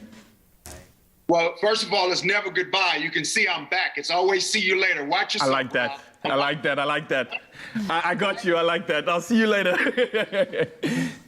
So here's the deal. I mean, everyone has been talking about the new normal. It's all about the new normal, the new normal. Well, we've been in the new normal for the last 10 months. So stop talking about the new normal. Get through the new normal by focusing on the extraordinary. We need to start focusing on being better than average. It's not about passing matric. It's not about just getting minimum wage. It's all about striving for the extraordinary. And we were just never created to be ordinary. God is great. We are made in his image. Then that means we are great by nature. So it's time to be peculiar. It's time to share our uniqueness and our extraordinaryism, right? And while you're being extraordinary, you should be extra kind to those who are experiencing the difficulties. Remember, it's one big global pandemic storm with many different kinds of boats. Some are trying to navigate under dire circumstances. So share love, be kind, and be extraordinary. Oh, I love that. Warrior Rick, thank you so much for your time this morning and motivating all of us. If you at home loved everything Warrior Rick said, make sure you follow him on social media at The Warrior Rick so that you can continue to stay inspired. Oh, we're going to take our cue from isn't he phenomenal? He's so cool, man. I love you, Warrior Rick. We're going to take our cue from you right now and focus on school. It's time to help your children get off to a flying start with some unbelievable back-to-school offers, and Nedbank can help put them ahead of the pack. That's true. Now you can save 10% in store on the widest range of quality school supplies at Walton's when using your Nedbank credit card. Plus, you can also enjoy up to 55 days interest-free credit. That is fantastic. So find every essential item you're looking for first off, all under one roof. From scissors to markers, highlighters, whatever you need, all things scholastic, so your child can be prepared to hit the ground running when this new year finally does kick-start. Use that voucher code, which is NEDWTNS08, to get your discount with your credit card. And also remember that the offer is valid until the 31st of January 2021. Those T's and C's do apply, and you can find out more on nedbank.co.za. Hashtag here's to you, Mzansi parents, because we love you, we appreciate you. Let's get an A+ as we get back to school. Getting back to school, the mind is getting ready. Warrior Rick has got the soul ready. And there's one more thing that we need to get ready, and that's our bellies. And you want to stick around because Tubbs and I are about to serve. I'll go. But one of you said, oh, he's back. Move away. Clover fresh milk. Made with love by Clover. And of course, you're still locked in at your Feel Good Breakfast Show. And when you're in need of something a little bit more indulgent, but still want to keep it meat-free, of course, on our Meat Free Mondays, then our Clover Fresh Milk mushroom and garlic roll is packed with delicious flavor. And it will definitely delight your taste buds. And on top of that, we're taking big risks this morning because Tabiso's making us food in the kitchen. Yes, you're in for a treat. You know that when I'm in the kitchen, then it's going to be a really nice time, right? Of course, it's going to be a nice time for me, but for my stomach, I don't know. But that's all we're here to find out. I can tell you now. I hope that you brought your appetite and that your appetite is buzzing. And listen, if you want to cook along and have fun with us this morning as we make this recipe and bring it to life, then you need to go onto our website, expressoshow.com. We've loaded the website on there. In fact, it's going on in 3, 2, 1, and it is now on. All right, let's get cooking. So you've got some melted butter going in there, Raul, which I've been working with. You've got Quick disclaimer, Tubbs. I know you and I are actually very similar. We're not the best cooks, so is this something? Me? I've become much better. Okay, well, excuse us. New year, new you. I like that. But for me, that's still struggling behind. Is this something that I can just do from the comfort of my home? Easy ingredients? Well, you wouldn't need to leave your home to make this recipe. Okay, yes, you can do it from the comfort of your home. Absolutely. But yes, this is something that's really easy, and it's for someone like Ryle, who isn't so good. So you've got some leeks on here that are going into our melted butter that's going in. Can you hear the sizzle? Sizzle, sizzle. Yes, it has begun. That's the sound you want when you're making something. Some mushrooms going in there. You see, what I love about mushrooms, that of course they do retain water, so you don't need to add any water in here. Okay, because moisture is going to actually come out. Moisture is actually going to start seeping through and seeping out. I love it. You've got some garlic in here. Let's get some garlic. Cannot do any meal, unless it's dessert though, without garlic. Well, look, I mean, I've actually even heard of dessert that's infused with garlic. Excuse me? Yeah, in the Asian markets. I mean, it's something that's very popular. A well-traveled man indeed. I need to get my tongue on that, eh? You watch TV all day. I mean, you can't help but pick up a thing or two here and there. So that's great. You're mixing. I would say do this for about 8 minutes. But what you want to do, and this is the magic of our hero ingredient, Our hero ingredient is throw in. While you're busy with that, 2 cups of 2 cups of our hero ingredient, and it's the Clover Fresh milk, which has got a triple protect, and that means it ensures you get superior quality with every liter of Clover Fresh milk, and it's also undergoing double purification, not once but twice, and that means 80 quality tests go through on this beautiful milk right here, and it's a special cooling technology that also ensures that it's kept to the exact temperature, and it stays ultra clean in its packaging too, to lock in that moo freshness. And I'm smelling it right now, Tubbs. Can you You're actually smell impressing that? me. I didn't have any expectations. And I'm doing it with so much ease, right? You So are. the next thing we're doing, right, okay, so we're going to step 2. So this is for someone who, like Raul, is a bit slow in the kitchen. This is a bit of flour that we're going to throw into our mix. You would have stirred this for about 3 minutes, I'd say. Throw in some flour, okay? And then you've got some paprika. I see you've been spending time with Chef Clem again. Good paprika, Mozambican paprika. Okay. International man. Oh, yes. Oh, yes. And then this is some parsley going in there. Everybody's got their favorite herb. And for me, I think it's parsley. That is the thing that I simply cannot go without. I've found a passion and a love for parsley in December. I mean, it's the craziest thing. And it really is a new year. And you like green things now? Green things. You can cook in the kitchen. Wow. Healthy. Some lemon juice going in there. You want to make sure that you get that, but this is going to bring now we're being naughty. And the creaminess of it. A little bit of the cheese going in there. Because you want to indulge a little bit, right? And then you're going to mix all of this up for about, I'd say, 8 minutes, Raul. And this is what it looks like when it's all done. This is the final product on there. Okay, cool. So what you do, Raul, I was going to ask you to help me out, but I don't know if I can trust you. I don't know. I haven't earned the kitchen trust yet. No, not yet. I think I want this to be a proper Uncle Tabsy treat. So you're going to obviously create like a nice little hollow, well, not hollow, but you're going to create a hole in here, okay? This reminds me of a bunny chow. Like you pull that center out. It is like a bunny chow. So mini bunny chow rolls here, right? Step 1. Absolutely. You're going to then get once it's done, that's what it looks like. You're going to just get that in here. It's thick, it's creamy, it looks rich. Yes, smells good. Look at that, Raul, look at that.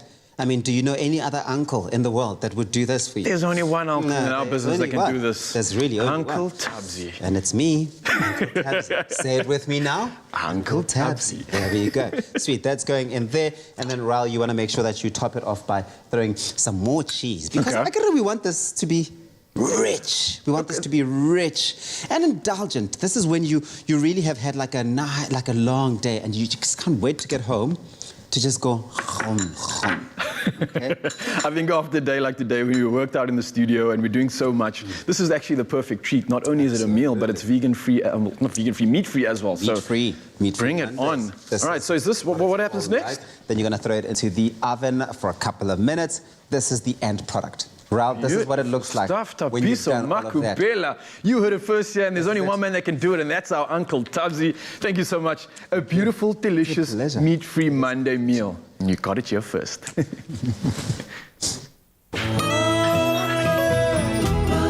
I'll go. I won't have you shit. Oh, he's back. Move away. Clover Fresh Milk. Made with love by Clover. Oh, you can make my day.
Welcome back. Yes, Grant has stepped into the studio and we're going to have a really interesting discussion right now. So over the 1.5 millennia of its existence, chess has been known as a tool of military strategy. Yes, maybe a metaphor for human genius, for human affairs, certainly a benchmark of human genius.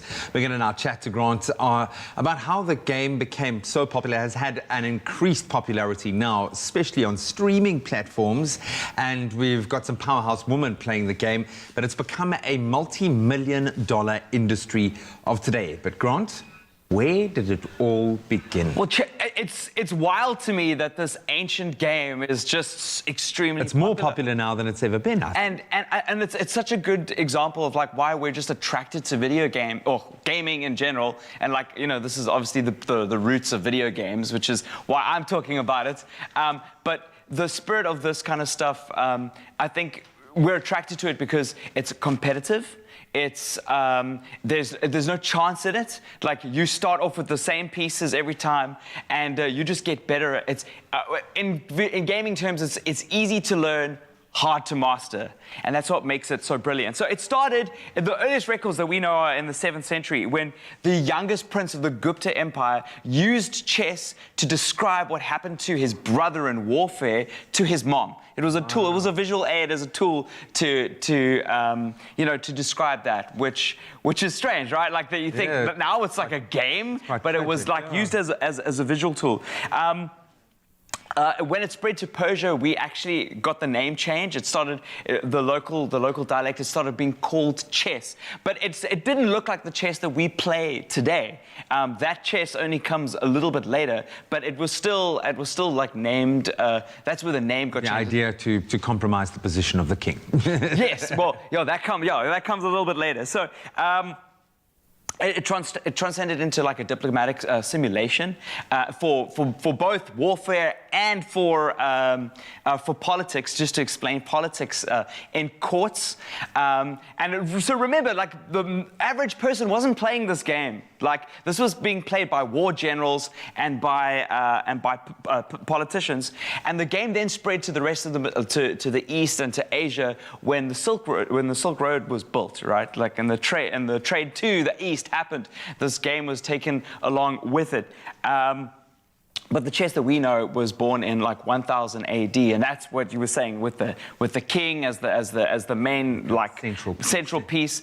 And really interestingly, the chess that we know as with the queen as one of the most powerful pieces happened when chess entered Europe and became popular in Europe, because there were a lot of very strong women figures like Joan of Arc around at that time, and that's why they think that the queen's like piece evolved into such a powerful piece to protect the king, because there were all these powerful women leaders at the time, which is really exciting. I also love the fact that they still knew that a pawn could be the most vital person on a battlefield. It could kill, ultimately define the win. Why do you think it's so popular now? What is happening? Yes, we know that on some streaming services, the entertainment industry is focused on it, but it seems like a massive, massive upswing lately. Well, there's a couple of reasons. I think like the popularity boomed because when the Enlightenment era happened, people had coffee shops and people started playing chess in coffee shops. So the average Joe could play. And with the advent of stuff like chess.com, where people could play against one another online and actually get ranked, which is happening right now, then you could see where you stood in the world. And I think that's where the popularity is booming like today. Like people love competition. And this is like nearly the purest form of competition, either on a board or digitally. I absolutely love it. We are talking chess and we'll continue this discussion. Have you mastered it? Let us know on our social media platforms. Well, we are definitely continuing the conversation because it's again women who are shining a light on chess and increasing the sport's popularity. Last year, it was a hit TV show about a woman traversing the male-dominated arena. And today, it's two of South Africa's top women chess players, Rebecca Selkirk and Jessie February. Good morning. Good morning, ladies. Now, of course, these... Good morning. Good morning. Now, ladies, you've done such incredible stuff. You started an online streaming channel for the lovers of the game and newbies alike. And they've also, I believe you've added some epic banter, which I've seen. And you're also playing some popular games. But enough about me, guys. I think the fact that you're a PhD economics student and Jessie, you are the current African women's chess champion means that I don't need to be talking anymore. And I'm going to just leave it with you guys. How are you doing this morning? Doing really well. Thank you. Yeah, great. Thank you. Happy to be here. Oh, well, listen, this is amazing. And I mean, just if you've just tuned in, we are talking to a women's international master and a women's candidate master. Now, for those who don't know, I feel like you two, please just explain to us a little bit what these titles mean and how much work it took to get there.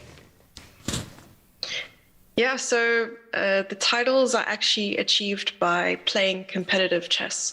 So, of course, as Grant mentioned, like climbing the rankings and so on, luckily we were able to attain our titles by playing African events. There are different ways of achieving the title, of course. You can either compete and gain rating that way, or you could play in continental events or national events and so on, just trying to obviously win the event or come top 3, and that way we got our title. So Women International Master is one step away from Grandmaster, and Grandmaster is actually the highest title you can achieve in chess. I'm sure most of the people, of course, like have watched Queen's Gambit, and yeah, Queen's Gambit is a very popular series, and there they speak about Grandmasters all the time. So that's definitely the goal, the end goal. I don't know if you want to add something there, Rebecca. I think Jessie's covered it really, really nicely. That is basically what the titles are. So we're working our way up to getting a Grandmaster title, hopefully in future. And the women in front of it, they are women's titles, and they are open titles, which men and women can obtain. So that's what the women before our titles means.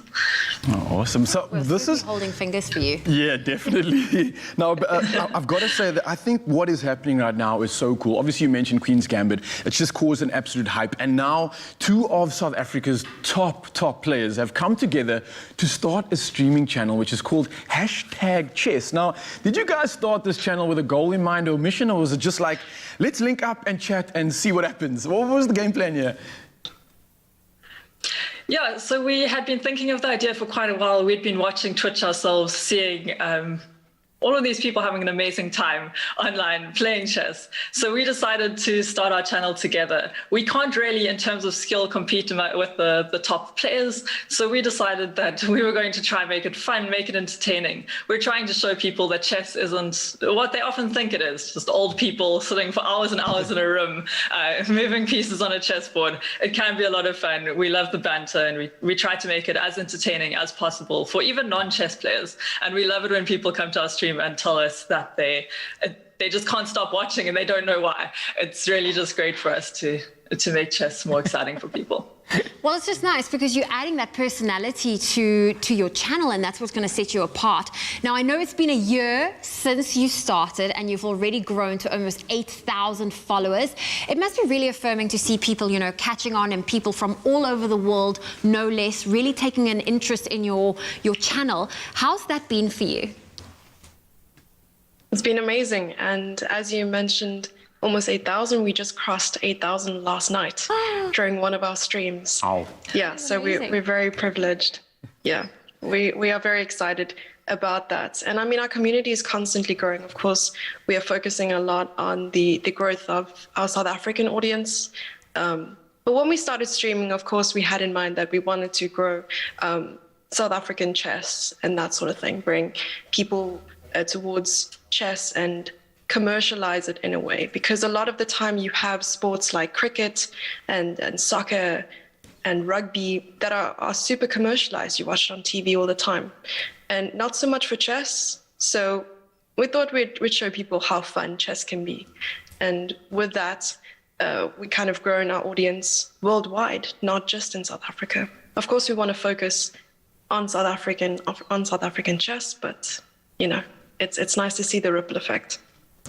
Now, on top of this, I mean, I think it's so cool, and a lot of us are obviously watching some of these overlays and seeing the cool banter that you have in the dancing, and you've just brought this awesome element to chess, which, like you said, has this preconceived notion of just being an old person sport. So now, on top of this, which I think is incredible, Grant Hines will just add to credibility of this, but you've gained a Twitch partnership and have now become partners with an international chess network. So this is huge when you consider the space you're playing in. So where do you go from here? Like, what do we expect for the rest of 2021? It seems like the momentum is with you and there's just anything can happen. Yeah, I think we're focusing on just continuing to grow our channel. We've had some really great momentum heading into the start of the year. We're focusing on producing more original content as well, not just on Twitch, but on other channels, both educating chess players, especially beginners players, because there are so many new players to the game at the moment. And then also possibly giving some Twitch advice to people, because we knew absolutely nothing when we started last year.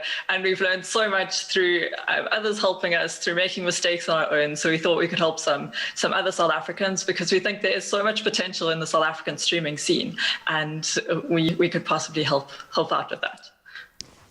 Rebecca is an amazing author. Yeah. Sorry, you were saying.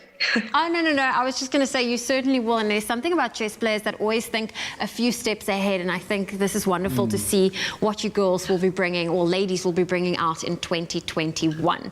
A big thank you, Rebecca and Jessie, for taking your time. That is South Africa's top women chess players making their mark online, mixing entertainment with education and becoming one of the fastest growing Twitch channels in the process. That's #chess. Be sure to check them out.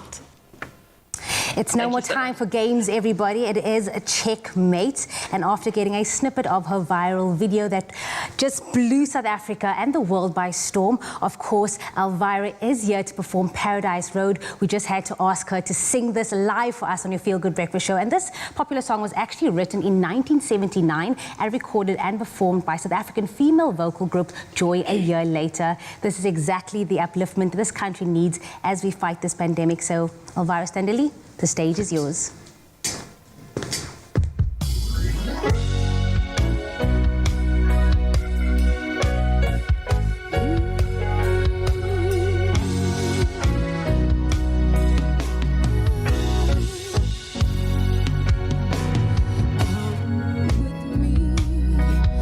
Down Paradise Road, this way please. I'll carry your love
welcome back to your Feel Good Breakfast Show, Expresso. We're live on SABC3. It's a Monday. Thank you very much for starting the week off on the right side of life with your Feel Good Breakfast Show. Absolutely. I feel like 2021 has been all about being conscious, about being, sustainable, and whether it's the sustainability of the clothing that we wear, or maybe just how we reuse and recycle, or even just how and what we eat.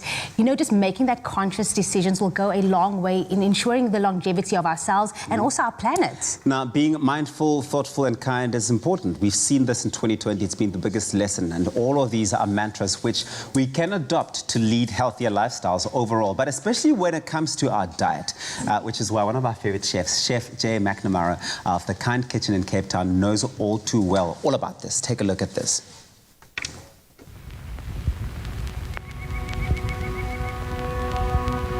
I've been asked this question so many times, why vegan? And I remember the moment quite clearly, the moment that I decided to stop eating animals. I was watching the documentary film called Earthlings.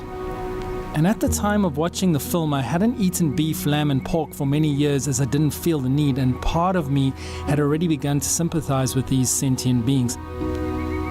I was so disconnected from the food I ate, and it was in that moment that I decided to change to a vegan lifestyle by learning how to cook vegan and changed my eating habits through a yogic way of life. Being an avid Star Wars fan, the concept of the light side and dark side resonated with me and was easily translated into this road of veganism that I now found myself on. So what led me to becoming a chef, or wanting to become a chef, was basically a yogic way of life. A yogic way of living shows to be kind and compassionate to all things living and all things around you, really. So all of this started to make me think and contemplate more and more about myself and my own existence, because the only way to really change the world around you is to start with yourself, right? And I thought, okay, so how do I change the world around me? I got to start with me. And how am I going to do that? And that's through these actions of being kinder, eating kinder. And I decided then to go and study more yoga philosophy in the States. And with that came an opportunity to study chefing in Austin, Texas. Having come from an advertising background, I realized and I understood full well the power of a brand. And for me, my brand was going to be kindness. I met Jay many years ago. He happened to be a yoga instructor at my sister's yoga studio. He had that real depth of his energy, and kindness and compassion really shines out of him, out of every pore. My link to the sanctuary has been through a very good friend. His sister and I go back in our yoga journey together. We started studying a form of yoga which is called Jivamukti Yoga, and from Jivamukti's point of view, the main aspect to it is animal rights and animal liberation. So the link per se to Grayton happens to be through the lineage of yoga, which happens to be through Mike and his sister. And yeah, so there's quite a connection that has led us to this point.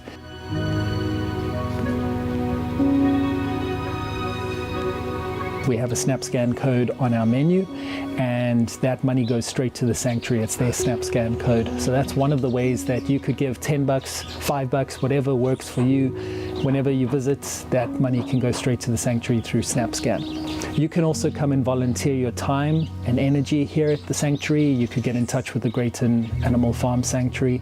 I think it's really nice, like the initiative that Jay's doing with Grayton Farm Animal Sanctuary, because the ethics are in line. It's be kind, and I guess that's what we're trying to do here as well. So it's a real pleasure to be able to work with him. Whatever we do in the cafe, we choose to do with that thinking in mind, that brand awareness in mind of compassion and kindness. So that comes down to the suppliers that we use, that comes down to the food that we perhaps go forage.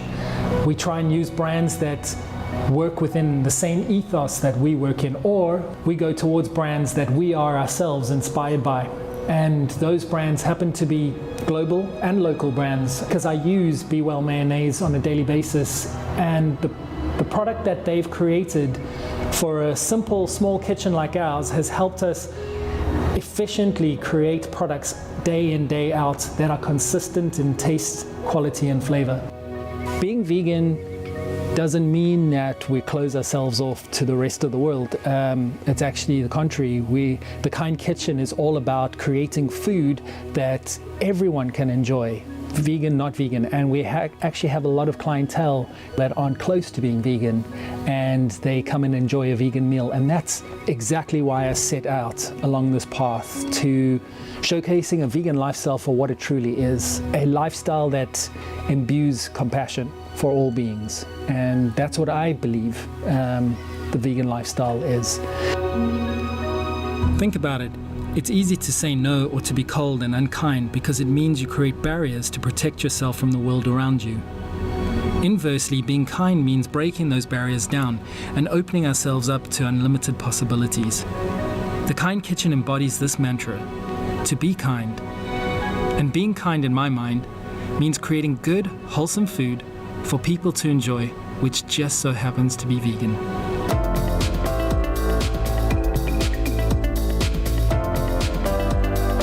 Be well, love, food, life.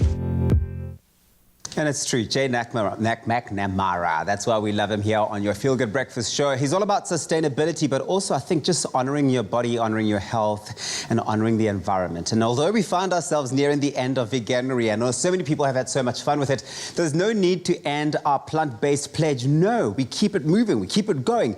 Every plant-based meal results in healthier people and healthier planet as well. Of course, we're joined in studio by Fry's ambassador and vegan advocate, Grant Hines, and his partner, his beautiful, beautiful partner, Amber Bernard, to cook up a storm and show us one of their favorite plant-based power couple meals. We're going to be learning a lot from you guys this morning. How are you guys doing? Good. So. I am so happy to see you guys together. I mean, this is such a beautiful, beautiful experience for us all, because I remember, sorry, before we start cooking, because I can see you're... Oh, I'm ready. Yeah. But I remember when Grant was swiping correct for you. Oh, when he was snap. Oh, snap. Don't out me now. On TV. I remember that. Let's talk about cooking food. Let's talk about plant-based. Well, this is fantastic. What are you guys making? What is your power couple go-to meal, guys? Okay, so this is the Big Fry Burger from Fry's. Okay. It's one of my favorite meat alternatives that they've got. And one of the main reasons that I love eating it, obviously it tastes incredible. Yeah. The basting that we're going to be producing with it now is just, it's gobsmacking. Yeah. And you save so much with the environment with this one. I'm glad. And Amber, is this something that Grant does for you on a regular, just make you burgers? Oh, yeah. Yeah? He makes a lot of food, but this is probably one of our easiest because it's an easy, like, date night. I love that. I love that. So, let's get cooking. It's like Fridays and Saturdays, chilled, nice and easy. Okay, let's get going with it. What have you got? Okay, so the magic when it comes to a really good burger in general, whether it's vegan or not, is the basting. And we're going to be making a vegan basting to accompany the Big Fry Burger from Fry's. Right. So we've got tomato sauce, we've got mustard, we've got sugar, we've got soy sauce, we've got chili powder, we've got cumin, we've got a pinch of salt. Always, it's up to you how you'd like it. Nice. And pepper, Coke. Okay. Which is also really nice. Is it going into the basting? It's so easy to make. Your mind is gonna get blown. Caramelize. Okay, Amber, You're gonna impress so many people with this. Okay, all right, let's go. And we shove it all within the blender. So we're gonna use an extra. Can I go? Go for it. Alrighty. And this oil, I'm gonna start preheating some of this oil in the pan.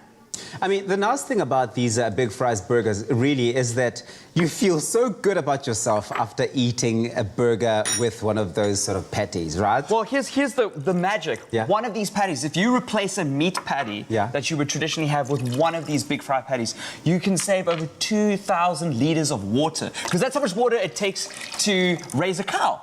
So you're investing a lot. And if you take Meat-Free Monday seriously, so maybe you haven't participated in veganuary, but you go like, I'm pledging to stop eating meat on Mondays, like one day a week, you can save up to 15 15 and 20 cows' lives throughout the whole year. But look, there's so much good that can come out of it. I know that it's difficult for a lot of people to embark on a full-time sort of plant-based lifestyle, but I think that starting slow and starting and easing yourself into it is probably the better way. And I've seen so many people who've taken to our meat-free Monday have done so well with it, and it just does deliver so many benefits. But of course, since the start of the new year, we have been treated to a plethora of delicious plant-based meals. We've seen so many of them, and we've been so inspired, presented in a variety of styles and flavors. And meat-free Mondays, they really have never been so easy to participate in, of course, and they've never tasted this good as well. It's clear to see, I think, from the response that we've received from everybody out there, that a plant-based lifestyle is not only better for your health and the environment generally, but it also does taste good too, and it can taste good. And veganuary may be, drawing to a close. This is only the start of our plant-based journey. I think for a lot of people, we're really looking forward to it. So super easy. So we're going to blend this right now, like whether you've got whatever blender you've got. I use a hand stick blender at home. Okay. And we can just. This is why it's so impressive for people. It's yeah. There we go. And there goes Amber. So what's happening while Amber's going with this? What are you doing that side? So I've got, you remove your big fry burger from the packaging. Of course. And then... Unless you enjoy eating the packaging, which nobody should do, but yeah. You can actually cook these from defrost. We're going to cook these from frozen, which is just as fine. It keeps a lot of the firmness. And now that we've got this, okay, I'm going to start frying this guy up. Great. Amber, are you happy with your basting? Are you happy with the... Dave, do you want to swap over? This is the base master. Oh, I get the hot pan here. Yeah, you get the real work, Amber. Can I just take this with me? Let me just pour it. There we go. Okay. Just don't burn each other in the kitchen, guys, when you try this as a power couple. So now we've got the basting. So this is the patties on their own taste delicious. They do. But having that extra basting means that when you go to a braai or when you go to we have friends around, it gives it your own unique flavoring. And you can obviously make different bastings as you go along. I like to pour it on. I don't like to soak it necessarily. I like to pour it on as we cook, and then it caramelizes. Remember, we've got the Coke and we've got the sugar inside there, and it caramelizes in the pan. It goes in so nicely. Okay, and you can do this on the braai as well, right? Yeah, I'm going to help you assemble this. Should I already start this side? Yeah, I'm go for it. I've already got these rolls on here. Yeah. I'm going to, can I grab a spoon there, please? Yes, I'm going to start with, the mayo. Should I start with the mayo? Okay, cool. So mayo going on there. Let's flip these around. It takes a community to make a really good plant-based burger, guys, as you can see. And if you had a braai, you obviously need everybody around to help make it. You're right. This is not just for date nights. This is for a good braai as well. So this would be absolutely perfect and so ideal. And then once I've got the mayo on there, so these are, I like classic toppings. I either like onions or tomato. This is obviously vegan mayo and a vegan cheese. One of the pro tips with cheese, if you're putting it vegan cheese, if you're putting it on a burger, is to just baste a little bit of extra oil on it, because they are healthier than regular cheese because it's got less fat in it. Nice. So you just want to have a little bit of that, and then you can like grill it up. Look at you! Oh, Look at you! This is what your tactic is in the kitchen. This is my tactic. It's about if it's not messy, then are you actually even doing anything? So we would usually cook this for like 10 minutes or so. Plant-based meals you like to cook, especially meat replacements, a little bit longer than usual because you want it to toughen them up. So we've got these pre-cooked. Yes. So you can throw these on the burger. These go on there. Great. I would have put the cheese on top of that. No, there's going to be another cheese. What are you talking about, man? There's definitely going to be more cheese going on there. It's a double cheeseburger, okay? I like that. All right, great. What's happening there, Amber? We're just frying it up. I can see the sauce is getting all nice and caramelized, and it's getting a little bit thicker. That's good. Yeah. So like and then when you got that caramelized sauce, because you can just add it on top, but it's cooked, you can just like sprinkle it back over the burger as an actual core sauce. Iconic. I love that. Iconic, yeah, that's it. And it's classic. We're talking about a classic burger. I want you to taste That looks really good. Yeah, I actually want you to taste Do you want me to taste it? Okay, cool. I want you to, as somebody, I will taste it. I will. You do meat-free Mondays, right? Yeah, I do. No, but I have started doing it since like last year, December. And if your appetite is wet by now, then you'd like to sign up for the Veganuary this month, then you should be going and doing that. Going onto, of course, the website or their Facebook page, the Veganuary Facebook group, and join for free will get you started. You will receive tips, you'll get content, you'll get ideas, a free meal plan, and a plant-based 101 guide, and of course, be part of a community of like-minded citizens presence. And taking the Veganuary pledge means a positive impact on both your health and the environment, and it's all powered by the incredible potential of a plant-based food. And of course, the best part of all of this, and this group, for example, is that the group will remain active throughout the year. So just because Jan's coming to an end doesn't mean it's coming to an end. And whether it's meat-free Monday ideas or assistance in a full-time plant-based transition that you're looking to get into, we love Veganuary, and we love Veganuary has your back every step of the way. Give that a go. I want to hear this. I want to see what you think of the magic sauce. Oh, yeah. Nourish yourself with fries this Veganuary and join the We Love Veganuary Facebook group.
It's my feel-good breakfast show.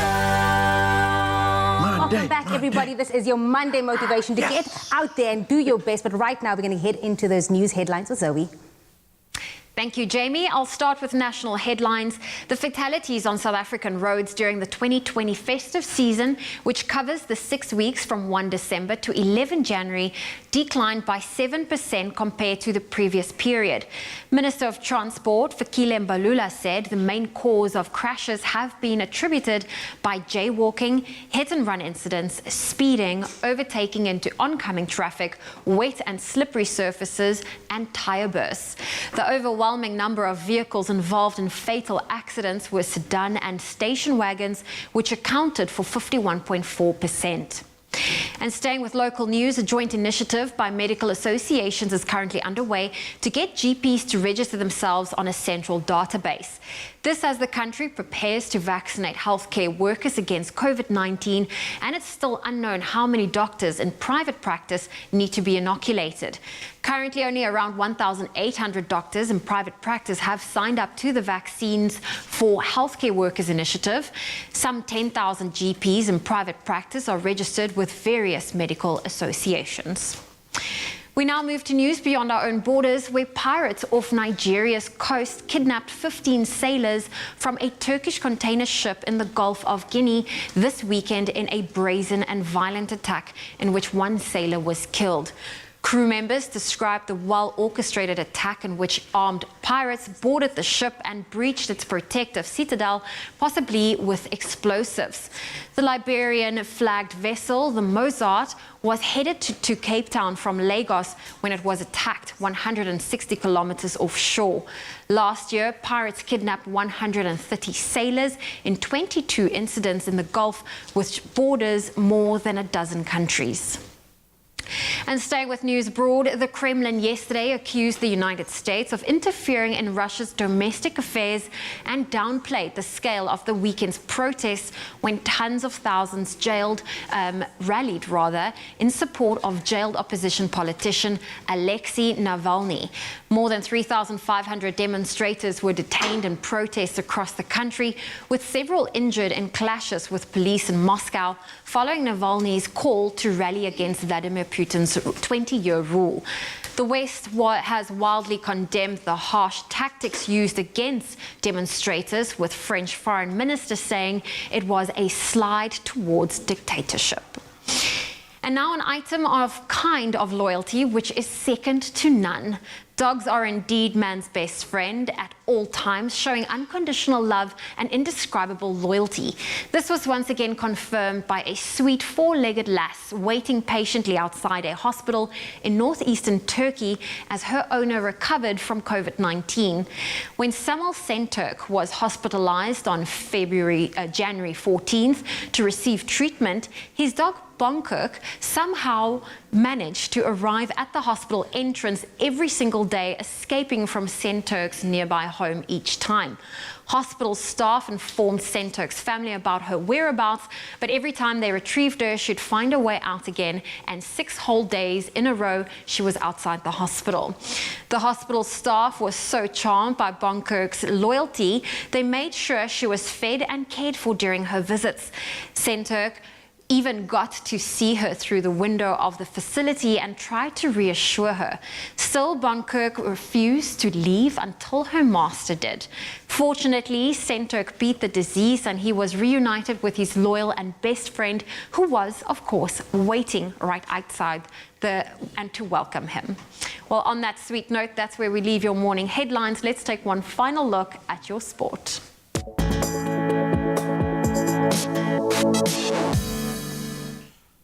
I said it earlier, that is a really difficult act to follow, but we'll try. Let's start with some great news for the Proteas women. They've now taken a 2-0 unassailable lead over Pakistan's ladies after beating the visitors by 13 runs in their second one-day international match played out in Durban. Pakistan's women won the toss and elected to field, with South Africa's Lizelle Lee and Laura Wolfart hitting 52 runs for the opening wicket. Marizanne Kapp was a star again with both bat and ball as she went on to score her 9th ODI half-century and took 3 wickets to help South Africa beat Pakistan on Saturday. High-stakes rugby this weekend. The Bulls beat the Lions 26-21 in the first Currie Cup semi-final in Pretoria on Saturday. The table-topping Bulls will now host the Sharks in the final. That was after the Durban-based team beat Western Province 19-9 at Newlands in Cape Town in a swan song to the Old Dame. Now, the Currie Cup final between the Bulls and the Sharks will take place this coming Saturday at Loftus Versfeld at 2 p.m. Keeping it local in the Premier Soccer League this weekend, defending champions Mamelodi Sundowns and Swallows FC drew 1-1 in their top-of-the-table clash. SuperSport United were the big winners, moving up to second place on the standings after claiming a 2-0 win over Chakuma FC. Golden Arrows, they suffered their first defeat of the season. That was after being beaten 4-2 by Cape Town City FC. So after this weekend's action, Sundowns remain top, SuperSport moving into second place with Swallows in third, but all 3 teams all level on 27 points, just separated by goal difference. Then staying with the beautiful game, Liverpool suffered yet another defeat after losing to Manchester United in the FA Cup last night. The Red Devils edged out Jurgen Klopp's men 3-2 in the FA Cup 4th round tie at Old Trafford. Earlier in the week, the Reds, of course, stunned by Burnley 1-0 in the Premier League.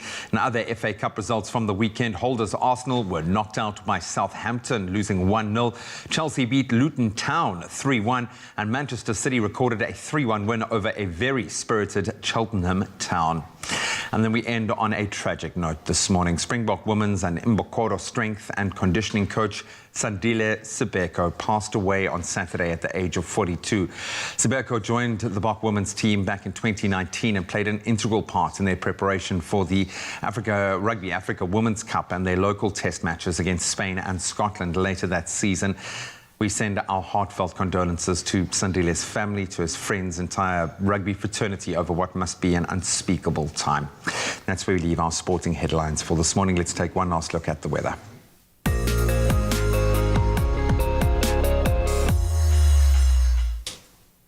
We are rounding up our weather report for the day by recapping the absolutely stunning photos received from our viewers. It seems you were definitely paying attention during our tech segment last week, where we shared tips on taking the perfect sunrise image. Here's one from Bram Vermaak from Tembanchu in the Free State. Started our morning off with this photo of the farmlands. Natasha Smith showed us this morning's peaceful, beautiful in the Tankwa National Park. In Then in Jeffreys Bay was also showing off this morning, and Suzette Kuhn sent us this view of the ocean with a contrasting skyline. Last but certainly not least, Louise G. Cherry sent through this orange and blue silhouette image from Alberton. Thank you so much for these beautiful photos, and to all of our viewers that took part in this morning. Please continue to share your photos with us across the country, and you can do so on the Expresso Facebook page. A quick news regarding the weather. The South African Weather Services has issued an Alert 9 for Limpopo and Mpumalanga, warning of heavy rain and flooding. Tropical cyclone Eloise was meanwhile downgraded to a tropical depression and is currently over the northern parts of Limpopo, causing heavy rain in some areas of the province and Mpumalanga. Disaster management teams have been deployed in Limpopo, and the Kruger National Park announced that a number of its main roads had to be closed and bushveld camps evacuated due to rivers filling up and flowing strongly. And the City of Tshwane's emergency service has called on residents in the northern and northeastern parts of the city to be on high alert, as parts of Gauteng may also experience disruptive rain. Wet weather is expected to continue beyond today, so please be safe. And looking at your temperatures one last time for today. If you're in Polokwane, rain can be expected with a low of 18, a high of 23. Mbombela 20, reaching a high of 21. Wet conditions in Pretoria with a high of 25. Rain in Johannesburg 14 with a high of 23. Mahikeng 18, reaching a high of 25. Partly cloudy conditions in Klerksdorp 18, reaching a high of 24. It's partly cloudy in Kimberley with a low of 20, a high of 29. Bloemfontein 16, reaching a high of 25. Rain can be expected in Richards Bay with a high of 22. Wet conditions in Pietermaritzburg with a high of 18. If you're in Durban today, 21 with a high of 23. Mthatha 13 with a high of 22. East London, your low is 19, your high 23. Partly cloudy conditions in Cradock 16, reaching a high of 33. It's also partly cloudy in Port Elizabeth 18, reaching a high of 25. Sunny conditions in George 16, reaching a high of 25. Cape Town 17 with a high of 28. Worcester 14, a high of 36. Sutherland 11, reaching a high of 31, and partly cloudy conditions in Uppington 24 with a high of 36 degrees Celsius. Well, that's where I leave your weather this morning on your Feel Good Breakfast show, and if you would love to share your sunrise photos, please do so on the Expresso Facebook page.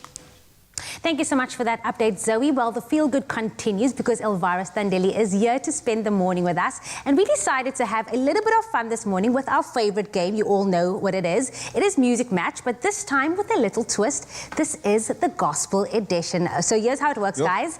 I will give you one word. You will have to incorporate it into a song. Okay. It's Gospel, the Aviso. Okay. Amen. Amen.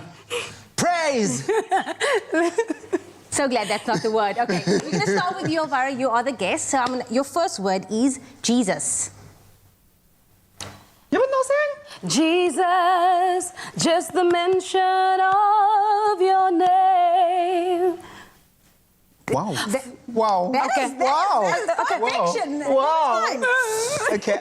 Do I actually need to be in this competition? I think you might as well leave now, but just for the entertainment value, we're going to give you the word Here. It's an Afrikaans word, Here. Here van die almal. Ons praise jou. Ons bedank jou. We're gonna stop it right. Can I please have that point? Do I need to sing for it? Please sing for it. Just please. Die Here Jesus is die rots en 'n dorstige land. En 'n dorstige. Maybe you can be the backup singer, just like way back. Van die Here. Done. Here we go. Shared point. Elvira, we're going to go back to you. I think this entire game is just for you, Vrou. No! I know a song. Samaria. Samaria. Vicky Vater. Vicky Vater. Vicky Vater om te draaien. Oh, man. Okay. Shared point, please. Shared point. Yes, it's fine. You can have some. Mr. Chabs, Lord. Lord, we worship you. Oh, Lord, Oh, Lord. I know what song you're singing. I know what song. Point to Tabiso. Elvira, Spirit. Spirit, lead me where my trust is without borders. Let me walk upon the waters. Wherever you would call me. Just like that. That is how you do it. Wow. Tabiso, Grace. Go, guys. Grace. Aibo.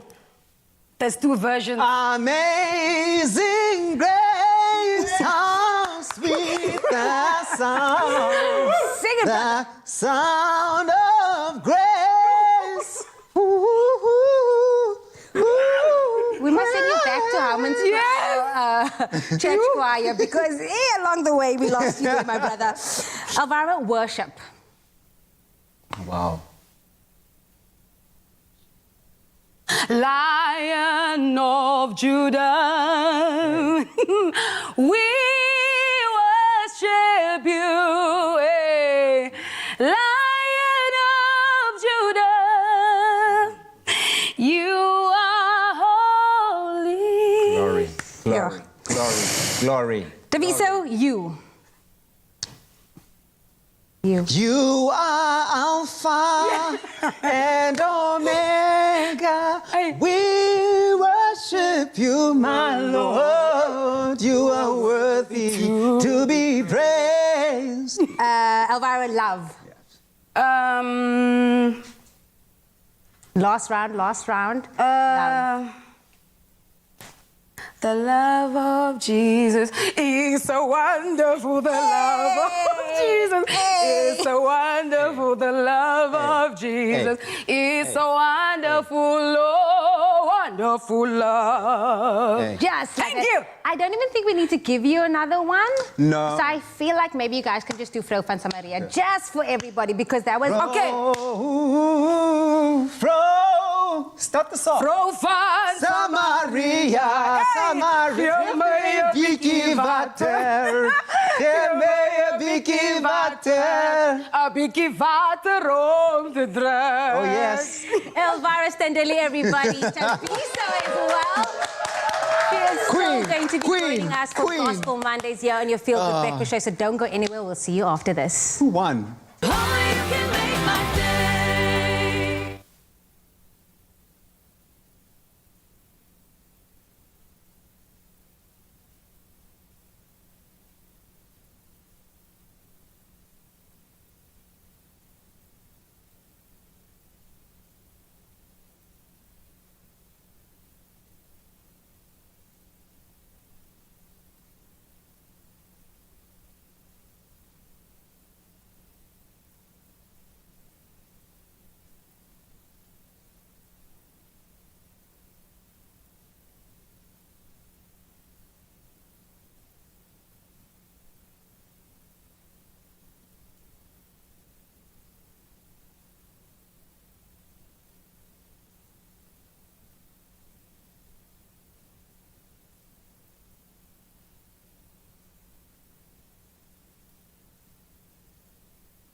Welcome back. Yes, relationship advice, but relationship not with someone in your own partnership, but perhaps with a greater power. Humanity's perpetual search for meaning in life has placed, hopefully in your life, placed spirituality at the core of our belief systems.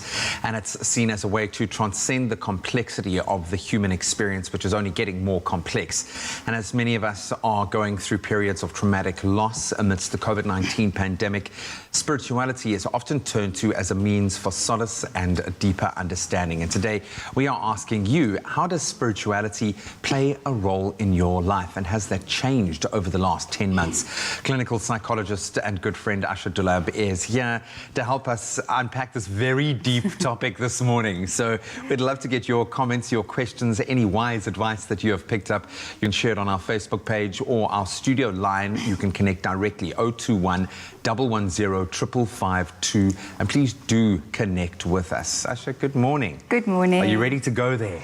Deep. Deep. We're going to go deep. Very deep indeed. But here's the thing. Some people often, fuse the lines between being spiritual and being religious. Is there a difference? And maybe identify that with us before we unpack, this side of it. So, I think that religion and spirituality are definitely intertwined. It's a continuum from one to the other, because we are born into a religion, into a culture, into a set of organized beliefs and practices that as a group we share, and as communities we do, whereby a spirituality practice becomes an individualized process, something more internal, but definitely intertwined. So let's look at it perhaps as a whole lot of rivers. All the rivers can be different religions, with source from the rugged mountains that all flow into the vastness of the ocean. And the ocean is this vastness of spirituality, absolute truth, absolute universal laws and values, and in pure name of absolute abundance love. And a lifelong journey. Absolutely. Because it's one without a destination, ultimately, this journey of self-actualization, yes. But it's also amazing to me how you can shelve it. And I've realized, just surviving over the last year and dealing with the complexity of the human experience, as I referenced earlier, how you often are less conscious about your spiritual well-being until something happens to you, and then suddenly you need to draw from that. Yes. How does spirituality help us connect with ourselves? Peel back that layer.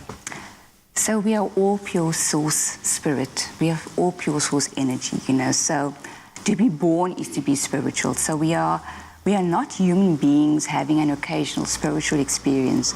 We are rather spiritual beings in this human experience. So we are always connected with spirit in thought, word, and deed. And our relationship with ourselves, with food, with money, is all interrelated. Our relationship with spirituality, with the higher self, helps us to find the meaning and the purpose in life. We all want to self-actualize. And this is it's for the greater good of finding the true meaning of our existence. And we begin to ask bigger questions. With those bigger questions, people's obviously being more self-aware firstly, but how is it that some people can get connected to their spiritual side and others not so much? It's very much of a personal journey, and we need to meet people where they are at. So for some, we are seeking a higher sense of meaning, because we are all trying to self-actualize and find that deeper meaning. And that journey is very personal. And what's really important is that we need to respect everyone's journey. There's no wrong journey. And the way we do it needs to be respected with non-judgment. We need to have the compassion, the loving kindness, the empathy on this journey, because that is ultimately what we are trying to abide within us. And ultimately, that's what will be reflected in what you will face in your own journey. We are going to continue to talk about spirituality. We are not talking about religion. We are talking about spirituality this morning and what that means to you. And we'd love to hear from you. 021 110 552, or you can let us know on our Facebook page if you've got any comments or any questions. Asha's going to stick around.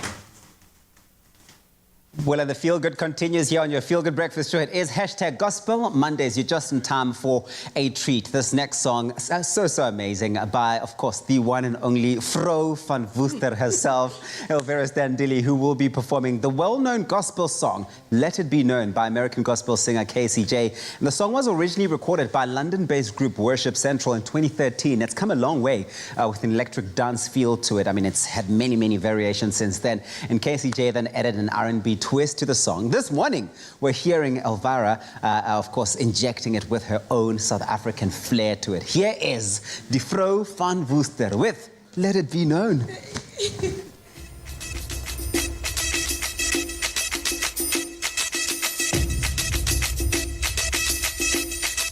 Let it be known that our God saves, our God reigns.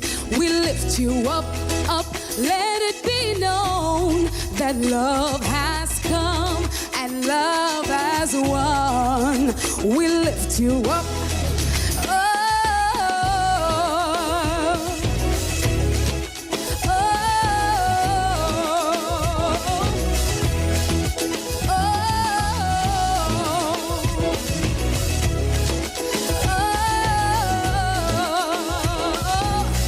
Come on, let's turn it up.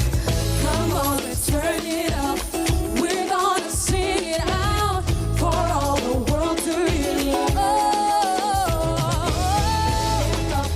I knew they had something to shout about. Let it be known that our God saves and yes, He reigns. We lift you up.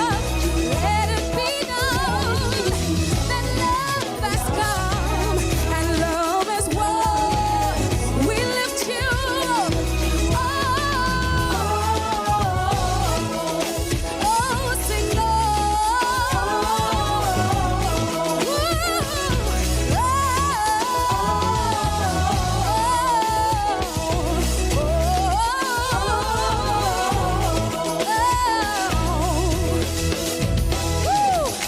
Nothing can stop us now. No one can keep us down. We found our voice again. No need for fear and shame. There's power in God's name. Lord, let your freedom reign. Oh, let it be known that my God saves and yes, He reigns. We lift you up. Let it be known that love has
sizzling summer holiday, Mzansi. Your best holiday is yet to come when you book at any participating Marriott branded hotel. Redefine your holiday with a beach break, nature retreat, or a road trip adventure.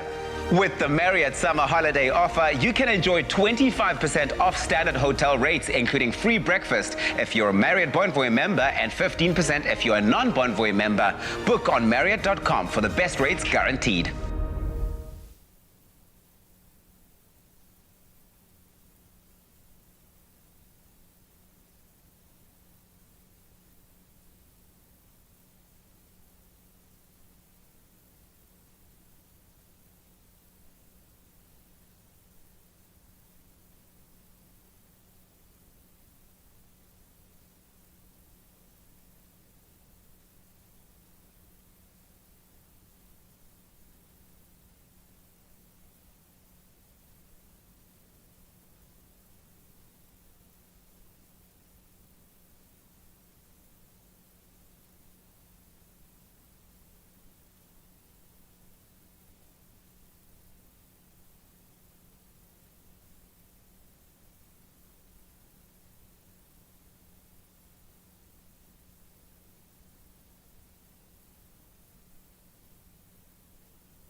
It's my feel-good breakfast show.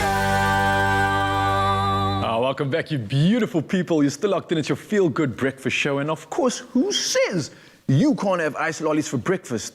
I don't know. Well, think muesli bowl on a stick with a frozen version, of course, and they are nothing short of delicious. And here to show us how it's done is our very chilled in-house man of the moment, Chef Clem. How you doing, brother? I am feeling chilled, but also very motivated. You guys were killing it with the motivation today. I feel like I just want to go and climb a mountain immediately after the show. Yeah, Rick just made me want to just take over the world, man. He's awesome. Honestly, he's so cool. And I think we've got the fuel to do it here as well, Yes, right? absolutely. So what's we're going to happening make these amazing little fruity bars. And I like it because, like you said, who said you can't have iced lollies for breakfast? Yeah, here's a jolly to make you lolly. Let's do it, man. I know what you mean. I know what you mean.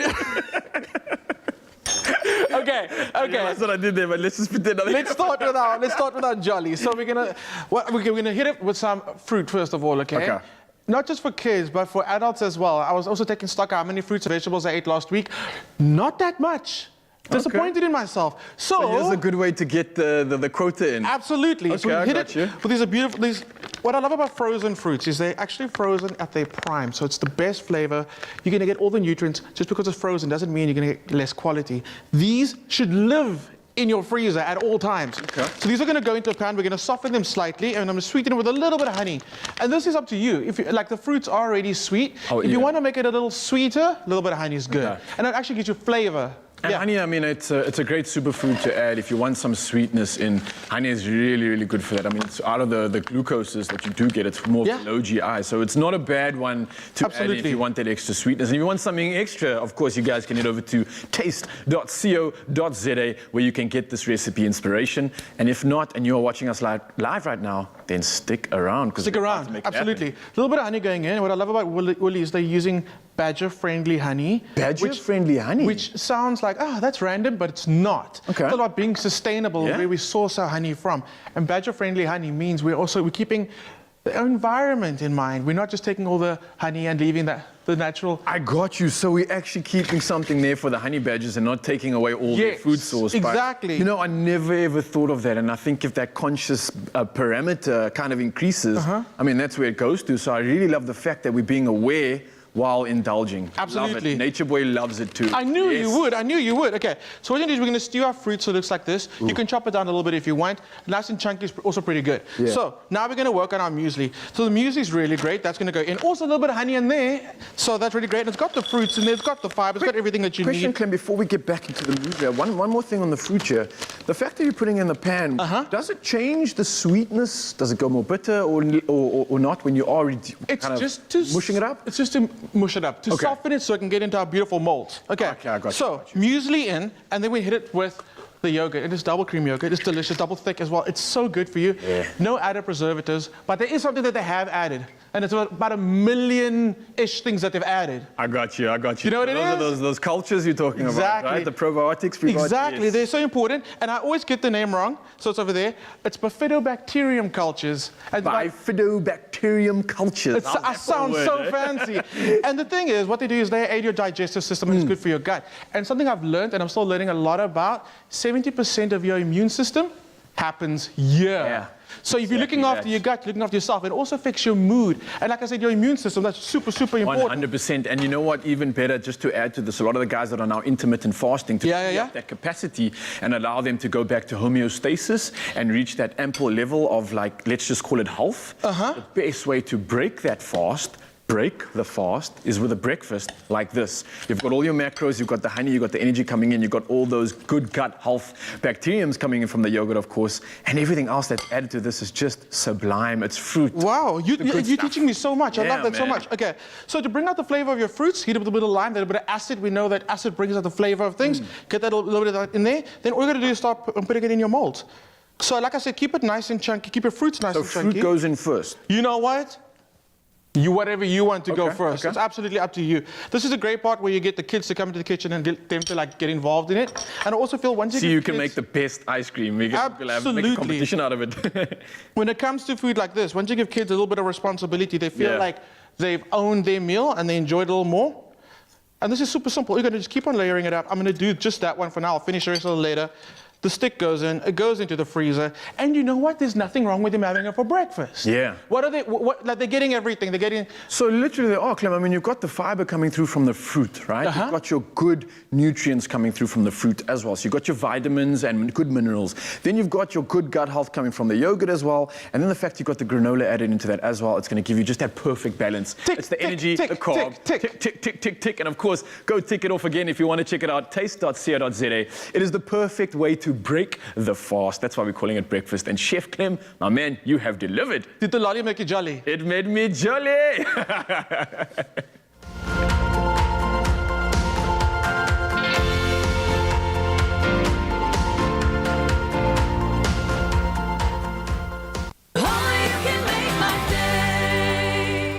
Looking for fantastic health and weight loss benefits without a lifestyle change or being on a diet?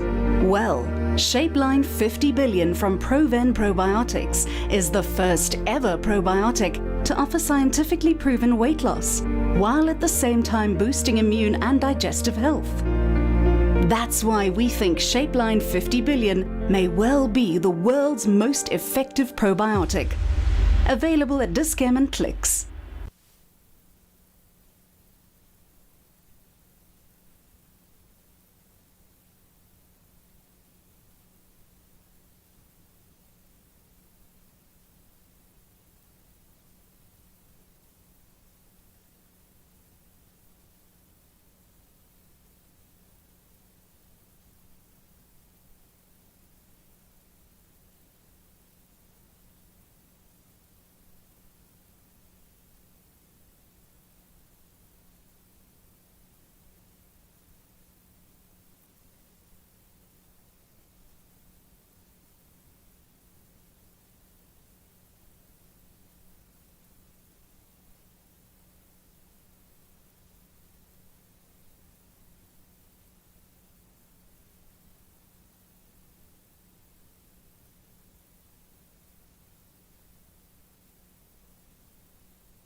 Welcome back, everybody. It is Monday, so we are talking all things relationships, and today we're asking, how does spirituality play a role in your life? And of course, we're back with clinical psychologist Asha Dulab to unpack this topic. So do weigh in with your questions and comments on our Facebook page. We would love to connect with you this morning. Asha, thanks for sticking around. Really interesting and quite a deep topic, obviously, because it forces us to kind of face up to a lot of things that we often aren't ready to, maybe. But a year like the one we've just experienced will force you to face up to it. It's been like a big mirror has been put in front of us. Why do these times of stress and crisis and often loss force us to engage our spirituality? So we are all seeking some kind of purpose and meaning. So, I mean, especially in this time, we are asking much more deeper questions. You know, the famous saying, life is short. I think it really just brings us to the here and now and the present moment. So it's raising our self-awareness. It's raising our connection to others, even though we are in isolation. Our relationship with spirituality is really developing vastly, because we are asking so much more deeper questions. There's so much gifts from the corona that it's teaching us. And we have. It's been one shared human experience. The whole world has had to go through this gateway together. Absolutely. I want to touch on why it's so important, you know, to just focus on spirituality when you're in a point of mourning or loss, and like this pandemic has brought so many of us. Yes, I mean, I think that it provides us with some strength, inner strength, some solace, a peace of mind and a peace of heart. We go back to the prayers because it gives us that sense of understanding and acceptance to what is happening, to deal with the challenges that we are facing in life. And we pray with complete gratitude, asking for guidance, for protection, for strength, for nurturance. And I often wonder if our prayers were our thoughts, if our thoughts were our prayers, how would we relate to others? How would we relate to life in general every single day? I think that we mourn a lot in life.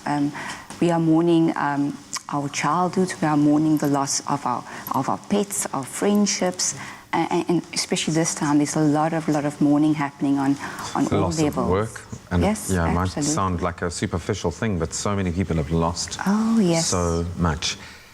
Our president has asked, because of the culture within this country and so much stock being put into giving those that passed the right kind of religious ceremony. It's something that is so important to South Africans, yet we have been asked now to delay funeral and mourning processes that have been proven now, unfortunately, to raise serious concerns around the spread of COVID-19. What sort of effect has this had on the country, do you think? And how can, in this case, when religion has to take a step back, how can spirituality help us through that?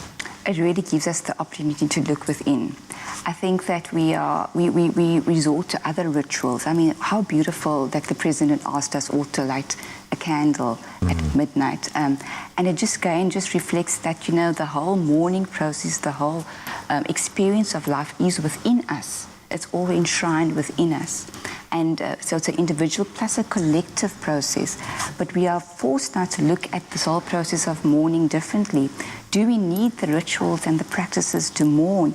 Or do we actually start, is it a journey that's intrinsically within us?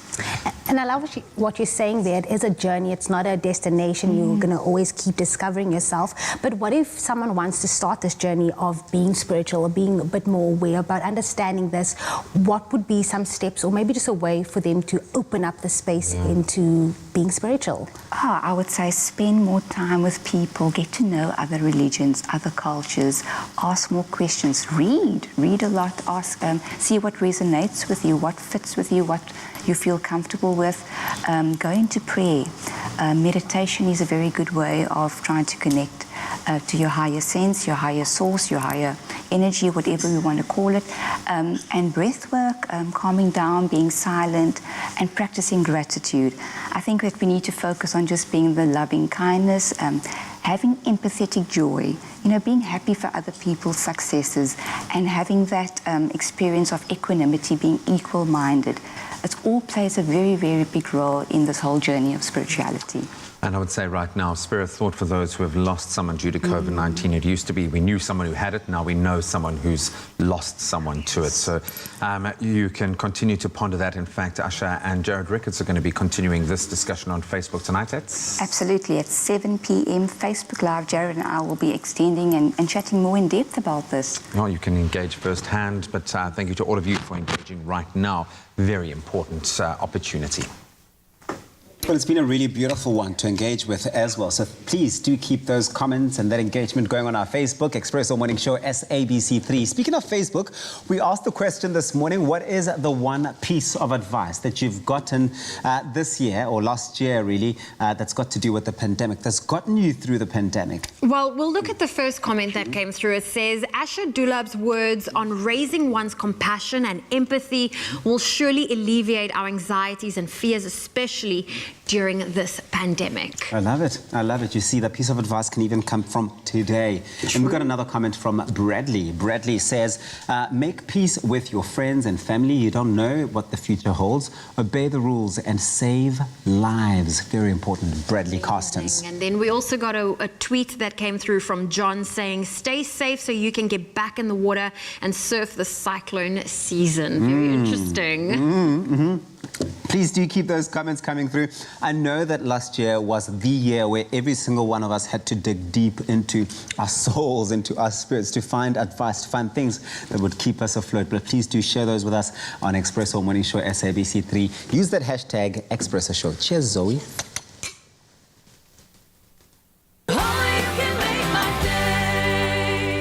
Here's to you, can't work from home workers. Bo Terminator. Cause every meeting key, I'll be back. The mask forgetting shoppers. Hi. And you, who go the extra mile instead of keeping just 1.5 meters. To you who opened your doors again, we take our hats off. Nina, who kept us moving, 100%. And of course, there no mayini general dealers. You might not be essential workers, Mara, you too played an essential role in keeping Mzansi working. And that's why we're giving you a chance to win your share of 5 million rand. Join Nedbank today.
Welcome back to all of our viewers. Thank you so much for tuning in. It is a Monday, so we're talking about relationships, but this time, I suppose, a relationship with self. We are talking about spirituality and what role does that play in your life, and we have welcomed back clinical psychologist Asha Dulab to unpack the topic. And I'm going to start with something that maybe I'm kind of speaking to myself a little bit here, for someone who's lost their way a little bit, or maybe someone who has never really focused on spirituality. What would you say to them? How can we draw people into this journey of self-exploration? I think it's important not to try and draw people into it, because it is such a personal journey. So I think that, you know, we can look at the term of cognitive dissonance, where we are, when we have a belief in something, we try and push away anything that conflicts with it. So, you know, we don't want to impose our beliefs or our journeys onto anyone else, because it's such an individual process.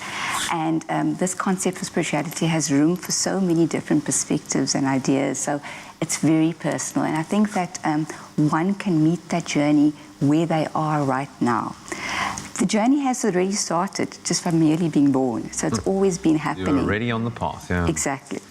Yeah. Just in closing, just to close it off, what are some of the benefits and just the good ways that we identify with spirituality, and how they can just set us on a path of good life for everyone? Absolutely. So I think our journey of spirituality really enhances our overall well-being on all levels, our emotional well-being, our psychological well-being. It gives us that inner purpose, that inner meaning, that inner solace. It's a journey of self-awareness, of self-discovery, all for the greater good, in the name of abundant love. And I think for me, it says to me, it offers a space of freedom. So when we are really on a journey of spirituality, we are searching for freedom. And where's the root of freedom? In love. Would you say, building on that, because we are, and I'm going to use the word again, unprecedented time, but it's now become quite precedented because we've adapted. Is there an opportunity now more than ever to be able to embrace our spirituality? How should we be using this time that lockdown and the conditions of the pandemic is forcing on us? I think that there's a vast majority of people that are questioning our existence, beyond our physical being. And I think this virus, being this invisible force that has just taken over, is making us ask that deeper questions of what is life? Who am I? What do I want? What is happening in this world? What gives me joy?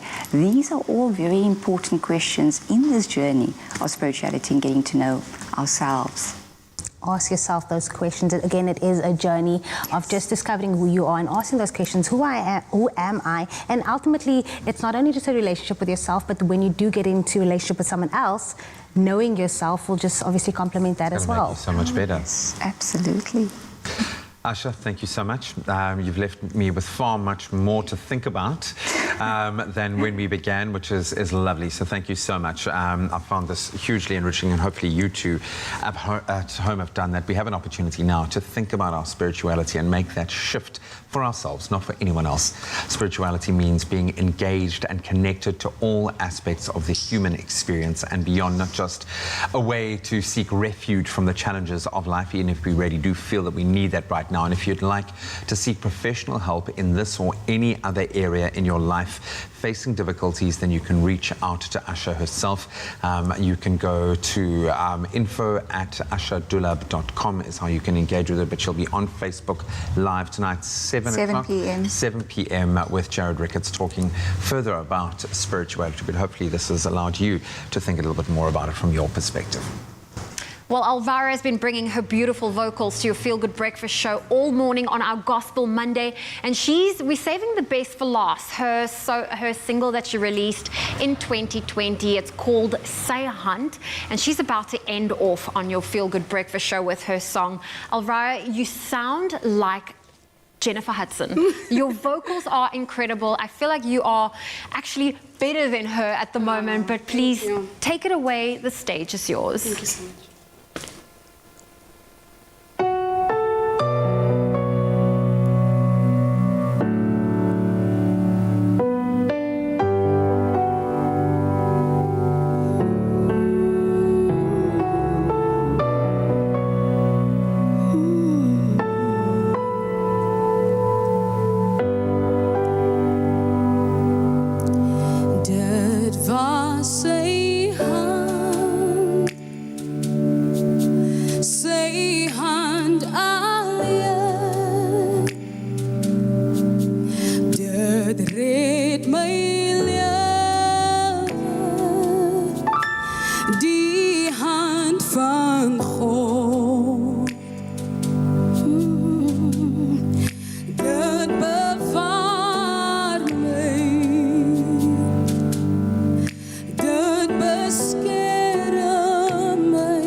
say han, oh, say han talien. Dit was say han, oh, say han talien.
Made with love by Clover.